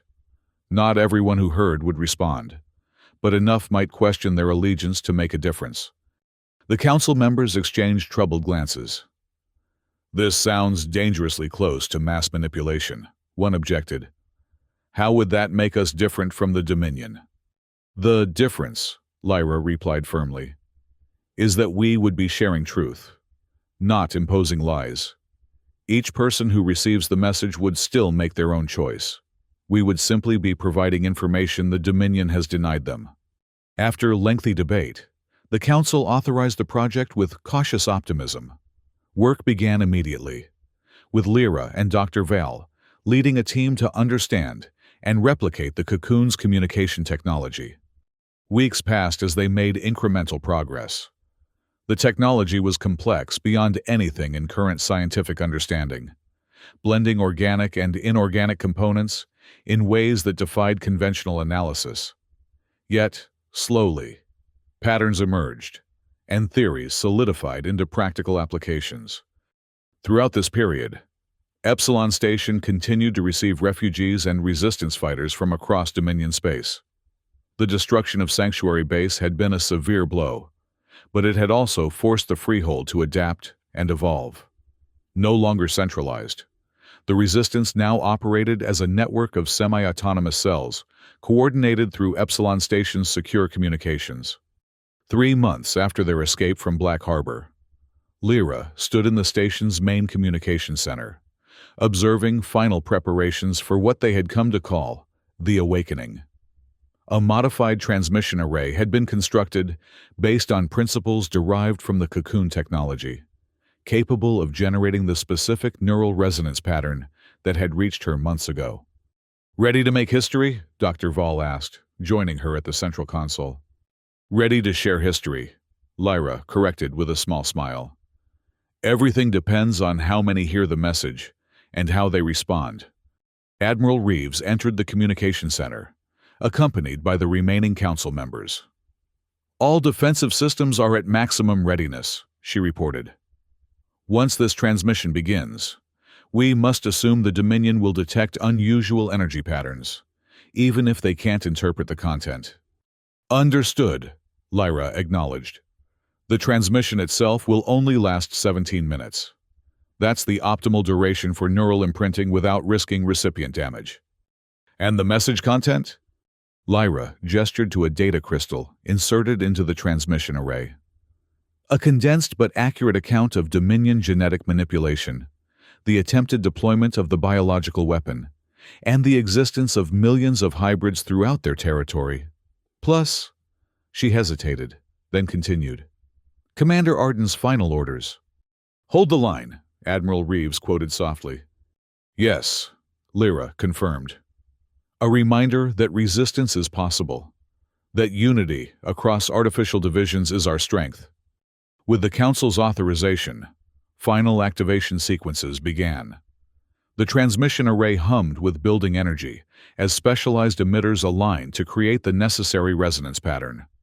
Throughout Epsilon Station, all non-essential systems temporarily powered down to provide maximum energy to the broadcast. Commencing transmission in 5, 4, 3, 2, 1. Dr. Vale counted down, then activated the final sequence. A wave of invisible energy pulsed outward from Epsilon Station, expanding at faster-than-light speeds through subspace channels that conventional communications couldn't access. The neural resonance pattern carried its embedded message across Dominion space, reaching minds receptive to its unique frequency. For 17 minutes, the transmission continued uninterrupted. In the command center, tension mounted as everyone waited for the first signs of Dominion response. Yet surprisingly, no immediate reaction materialized. "Transmission complete," Dr. Vale announced finally. "All systems returning to normal operation." "Now we wait," Admiral Reeves stated, her expression betraying the uncertainty they all felt. "Either we've just changed everything, or nothing at all." The answer began to arrive within hours. Communications from Freehold operatives throughout Dominion territory reported unusual patterns of behavior among certain population segments. Individuals were asking questions that had never been asked openly before. Some were accessing restricted historical archives. Others were quietly reaching out to known resistance sympathizers. 3 days after the transmission, the first major impact became apparent. A Dominion research vessel assigned to continue the biological weapon program suddenly changed course and fled toward neutral space. Its captain and chief scientist having discovered their own hybrid heritage through the awakening message. Within a week, similar defections occurred across multiple sectors. Not massive numbers, but significant individuals in key positions who had begun to question everything they had been taught about genetic purity and Dominion superiority. 2 weeks after the transmission, the most dramatic response yet occurred. Epsilon Station's sensors detected an approaching Dominion battlecruiser. Defense systems activated immediately. But before engagement protocols could be implemented, a communication arrived on a secure Freehold frequency. "Attention Epsilon Station. This is Captain Alara Voss of the Dominion vessel Indomitable. We request asylum and safe passage. We bring information vital to the Freehold's survival." The message was met with skepticism until Captain Voss added, "We heard the whisper. We know the truth now, and we're not alone." After careful verification protocols, the Indomitable was permitted to dock at Epsilon Station's outer perimeter. Its crew of over 300 included dozens who had responded to the awakening message, discovering hybrid heritage they had never suspected. More importantly, they brought detailed intelligence about Dominion fleet movements and security protocols. In the weeks that followed, the pattern repeated across Dominion space. Not a mass uprising, but a steady erosion of the Dominion's most fundamental control mechanism, the myth of genetic purity that had justified their rule for centuries. 6 months after the transmission, Lyra stood once again on Epsilon Station's observation deck, watching as a fleet of vessels gathered in formation nearby. Some were former Dominion ships with newly painted Freehold insignia. Others were civilian craft converted for defensive operations. Together, they represented the most significant military force the Freehold had assembled in generations. Admiral Reeves joined her, surveying the growing fleet with cautious optimism. "The Council has approved the operation," she informed Lyra. "We move against the Dominion's primary gravity tether network in 3 days." The gravity tethers were the cornerstone of Dominion control across their territory. Massive installations that manipulated localized gravitational fields to restrict unauthorized vessel movement between systems. Disabling them would allow free travel for the first time in centuries, potentially uniting isolated resistance movements across dozens of worlds. "I'll be going with the primary strike team," Lyra stated, her tone making it clear this wasn't a request. Reeves nodded, having anticipated this. "Dr. Vale speaks highly of your tactical contributions, and your unique perspective might prove valuable in communicating with any hybrids we encounter among Dominion personnel." The day before the fleet's departure, Lyra visited the station's memorial chamber, where a simple monument had been erected to honor those lost in the recent struggles. At its center stood a holographic projection of Commander Jace Arden, based on scans taken during his brief time at Sanctuary Base. She stood before it in silent contemplation, thinking about the strange journey that had brought her here, from Dominion scientist to Freehold resistance leader in less than a year. "I wish you could see what you started," she told the hologram softly. "The whisper you carried through centuries has become a chorus." "Perhaps he can," Dr. Vale suggested, approaching quietly from behind. "There's something I've been meaning to show you." He handed her a data tablet containing intercepted Dominion security transmissions. These were decoded yesterday. They reference a high-value prisoner being transferred to a maximum security facility near the Dominion capital. Lyra scanned the information quickly, her pulse quickening. "Subject classification, temporal anomaly, special containment protocols." She looked up at Val, hope warring with caution. "You think it's him?" "The timing and classification match," Val confirmed. "The Dominion wouldn't use those specific protocols for any ordinary prisoner." "Then he's alive," Lyra breathed. "But being held in the most secure facility in Dominion space." "For now," Val agreed. "But the Dominion's grip is weakening by the day. And if our operation against the gravity tether succeeds..." The implications were clear.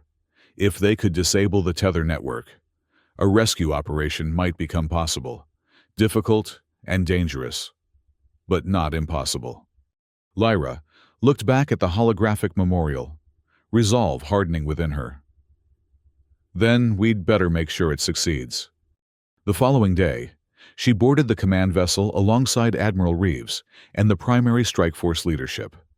As the fleet prepared to depart, a final communication came through from Dr. Vale on Epsilon Station.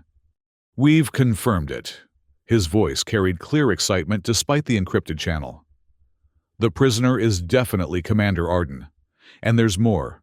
The facility where they're holding him contains the central control node for all Dominion identity records. If we could access it, we could reveal the truth about hybrid heritage to everyone in Dominion space simultaneously." Lyra finished, understanding immediately. "Not just those receptive to the resonance pattern, but everyone." "Precisely," Val confirmed. "One operation could free both the commander and the truth." As the fleet entered formation and prepared for departure, Lyra thought about the journey ahead. The battle for Epsilon Station's gravity tethers would be just the beginning. Beyond lay greater challenges and greater possibilities than anyone had dared imagine 6 months ago. The whisper that had drawn her to Jace's cocoon had grown into something much larger. A call for freedom, for truth, for unity across artificial divisions. A reminder that even after centuries of oppression, hope could be awakened. "All vessels report ready," Admiral Reeves announced on the command deck. "Proceed to jump coordinates." As the fleet accelerated toward its destiny, Lyra thought of Jace's words. Hold the line.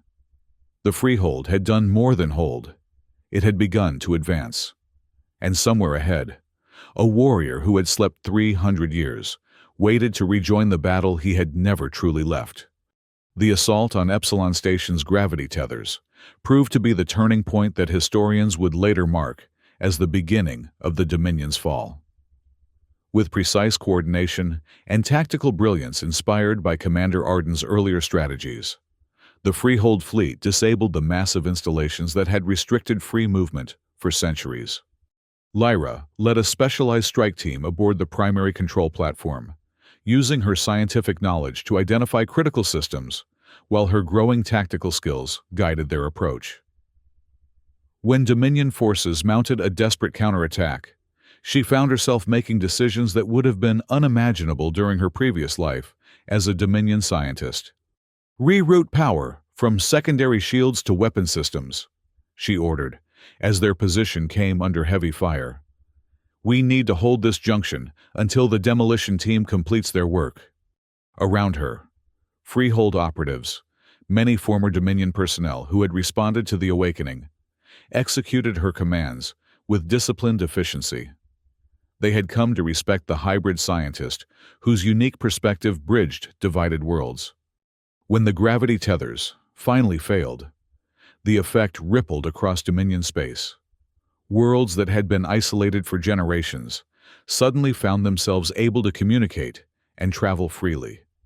Resistance movements that had operated independently discovered they were part of something much larger.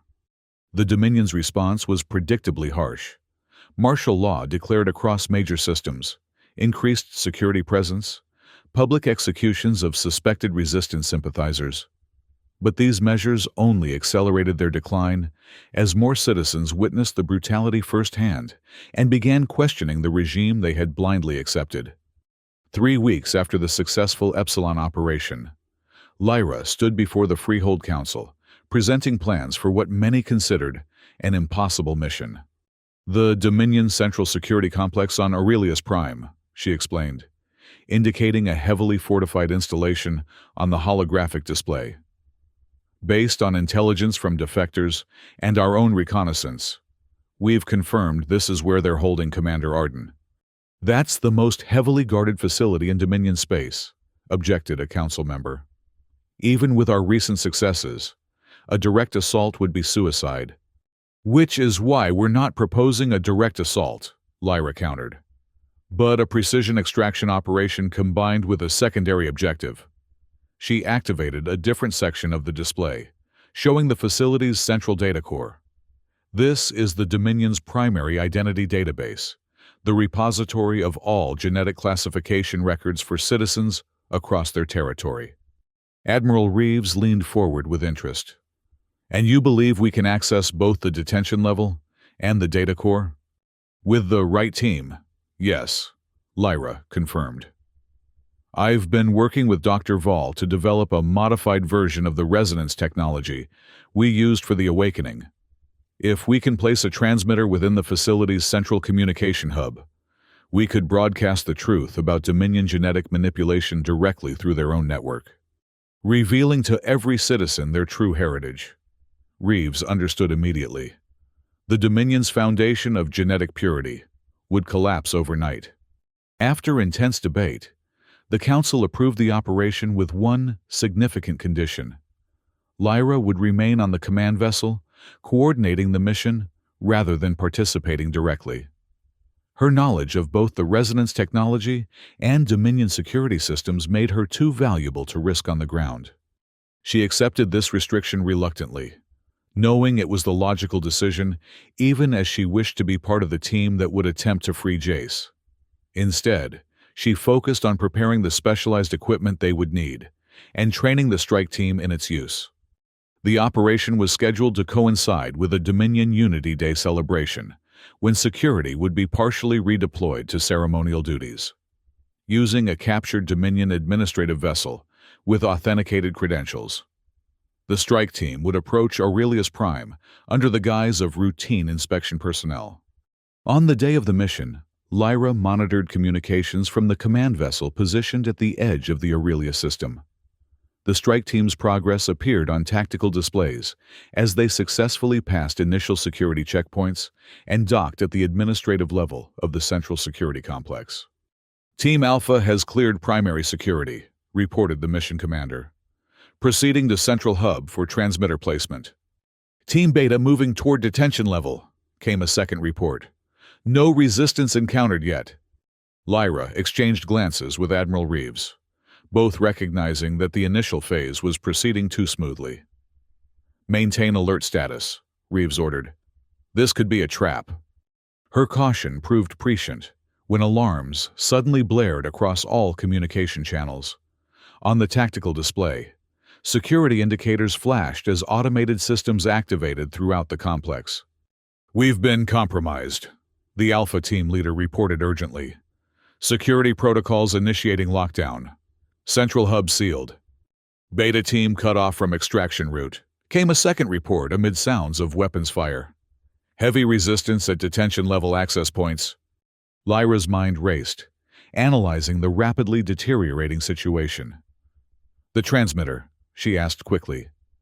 "Did Alpha team place it before lockdown?" "Affirmative," came the strained reply. "But we can't activate it remotely as planned. The jamming fields are too strong." "Manual activation required," Lyra concluded, already moving toward the shuttle bay. "I'm coming down." Admiral Reeves moved to block her path. "That's exactly what they want. This entire operation could be a trap specifically designed to capture you, the hybrid scientist who defected with critical intelligence." "If it is, then we're already committed," Lyra replied firmly. "Those teams need extraction, and the transmitter must be activated. I'm the only one with the technical knowledge to bypass Dominion countermeasures." After a moment of tense consideration, Reeves nodded grimly. "Take a stealth interceptor. We'll create a diversion to cover your approach." Within minutes, Lyra was piloting a small, virtually undetectable craft toward Aurelius Prime, while the command vessel launched a series of drone attacks against peripheral Dominion installations. The diversion worked. Defensive forces redirected to counter the perceived main threat, allowing her to approach the central security complex through a maintenance docking port identified in their intelligence. Once inside, she navigated service corridors using schematics memorized during mission preparation. The complex was in full alert status, but most security personnel were focused on the known intruders, not anticipating an additional infiltrator. She reached Alpha Team's position near the central hub to find them pinned down by automated defense systems. "The transmitter is in place," the team leader informed her, gesturing toward the sealed doorway to the communication center. "But we can't reach the activation console." Lyra studied the situation quickly. "Those defense turrets are using standard Dominion IFF protocols.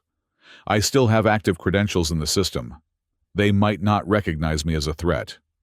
Before anyone could object, she stepped into the corridor. The automated weapons swiveled toward her, but didn't fire as her Dominion scientist credentials registered in their targeting systems. Taking advantage of this momentary confusion, she moved quickly to the sealed doorway and accessed the emergency override using her still valid authorization codes. Inside the communication center, she located the transmitter Alpha Team had placed. The device was functioning but dormant, awaiting activation. As she began the initialization sequence, a voice spoke from behind her. "I wondered when you might return to us, Scientist Tassen." Lyra turned to find High Marshal Veloth, Supreme Commander of Dominion Security Forces, standing in the doorway, flanked by elite guards. His aristocratic features bore the confident expression of someone who had anticipated every move in this game. "Your defection was most inconvenient," Veloth continued conversationally, "but ultimately useful. It allowed us to identify weaknesses in our security protocols." "And to set a trap," Lyra concluded, continuing to work on the transmitter while keeping him talking. "You knew we would come for Commander Arden." "Of course. Sentimentality is the great weakness of your kind." Veloth gestured, and his guards raised their weapons. "Step away from that device, Lyra. Your genetic heritage makes you too valuable to kill, but my men are authorized to use disabling force." Lyra's fingers continued their work behind her back, completing the activation sequence. "You're afraid," she observed, buying precious seconds. "Not just of me or the Freehold, but of the truth, that your precious dominion is built on lies about genetic purity." Veloth's expression hardened. "Maintaining order requires certain simplifications of complex realities. The common people aren't equipped to understand genetic nuance." "You mean they wouldn't accept being ruled by those who are genetically identical to themselves?" Lyra countered. Your authority depends on the myth of superiority. Enough philosophy, Veloth snapped, his patience evaporating. Step away from the console immediately or... His threat was interrupted as the transmitter activated with a pulse of energy that momentarily disrupted all systems in the communication center. Emergency lighting flickered as the device connected to the Dominion's central network and began broadcasting its message. The truth about genetic classifications, hybrid heritage, and the biological weapon program, through every connected system across Dominion space. Veloth's expression transformed to one of horror as he realized what was happening. "Shut it down," he commanded his guards, who rushed forward only to find themselves unable to approach the transmitter as a localized energy field repelled them. "It's too late," Lyra told him calmly. "The broadcast is self-sustaining now, replicating through your own communication network. Every citizen in Dominion space is learning who they really are, including your own guards." Indeed. The elite soldiers were hesitating, some touching their communication devices as new information reached them through official channels. Confusion and uncertainty replaced disciplined obedience in their expressions. Veloth, recognizing his rapidly deteriorating authority, drew his own weapon. "Then, I'll silence the source," he snarled, aiming at Lyra. Before he could fire, a commotion erupted in the corridor behind him. The guards turned, weapons raised, as new combatants arrived, Beta Team, fighting their way toward the communication center. And with them, supporting a wounded operative but moving with unmistakable military precision, was Commander Jace Arden. The moment's distraction was all Lyra needed. She activated her emergency beacon, signaling the command vessel that the primary objective was complete. Throughout the complex, extraction protocols initiated as Freehold operatives disengaged and moved toward predetermined evacuation points. In the confusion that followed, Veloth found himself suddenly abandoned by his guards, who were receiving contradictory orders through their communication systems as the broadcast undermined command authority. He retreated, firing wild shots that missed their targets before disappearing down a secondary corridor. "Jace!" Lyra exclaimed as he entered the communication center. Despite obvious signs of harsh treatment during his captivity, his eyes held the same determined focus she remembered. "They told me you were coming," he said, a hint of admonishment in his tone. "Risky move." "I learned from the best," she replied with a brief smile before turning serious. "The transmitter is active. We need to move now. The entire Dominion command structure will be in chaos, but not for long." Together, they coordinated the extraction of all remaining team members, navigating through a facility increasingly paralyzed by confusion as the broadcast continued to spread. Security personnel found themselves questioning orders, some actively stepping aside to allow the Freehold operatives passage. They reached Lyra's stealth vessel with surprising ease, evidence of the broadcast's immediate impact on Dominion control systems. As they departed Aurelius Prime, the larger implications of their success became apparent. Throughout the system, vessels were breaking formation, some turning against others as command structures collapsed amid the revelation of centuries of genetic manipulation and lies. Aboard the command vessel, Admiral Reeves greeted the returning teams with uncharacteristic emotion. "The broadcast is spreading faster than we anticipated," she informed them as they gathered in the tactical center. "Major Dominion installations across 17 systems are reporting command disruptions. Some military units have declared independence or pledged allegiance to the Freehold. And some will remain loyal to the old order," Jace cautioned, studying the strategic display. "This isn't victory yet. It's the beginning of a civil conflict that could engulf the galaxy." "But now it's a fair fight," Lyra pointed out. "For the first time in centuries, the Dominion doesn't hold all the advantages." In the days that followed, the full impact of the Aurelius operation became clear.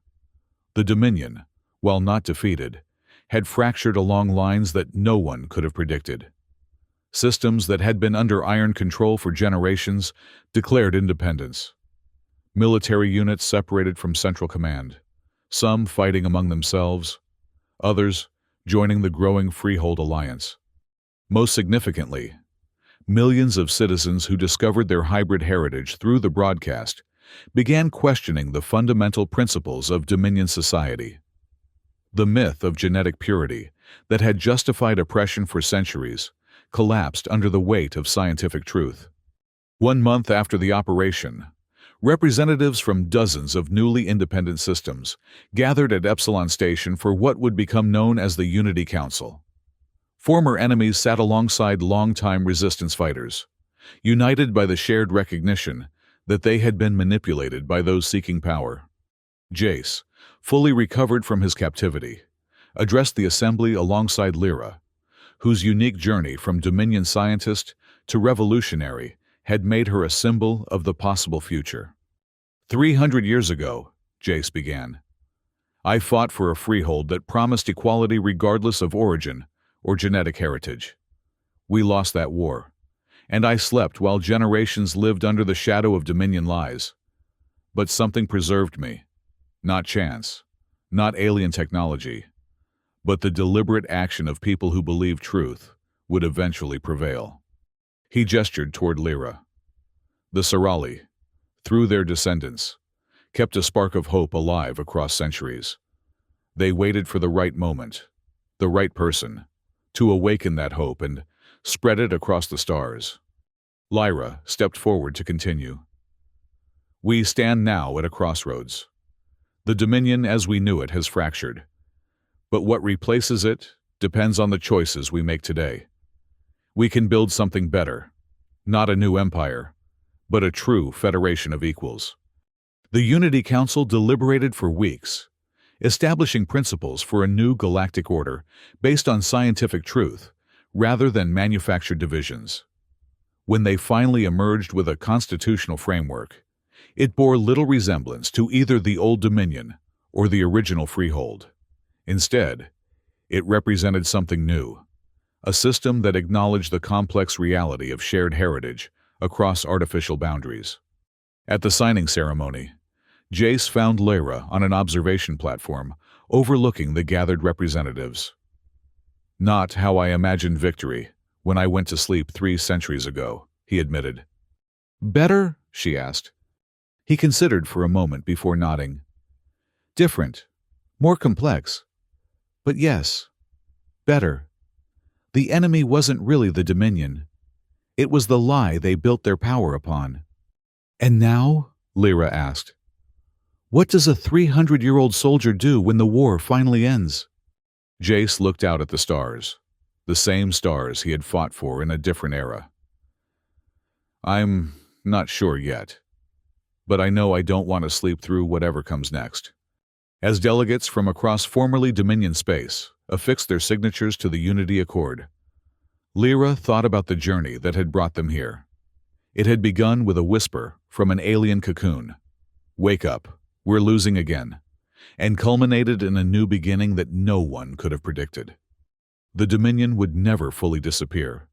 Remnants would continue fighting for years to come. But its foundation had crumbled, revealing the truth that had been buried for centuries, that humanity and its many hybrid offspring were far more united than divided. In the end, the longest battle hadn't been fought with weapons, but with truth against lies, with awakening against enforced sleep. And in that battle, the whisper that had preserved a warrior across 300 years had finally been answered, with a chorus of voices claiming their shared heritage and future.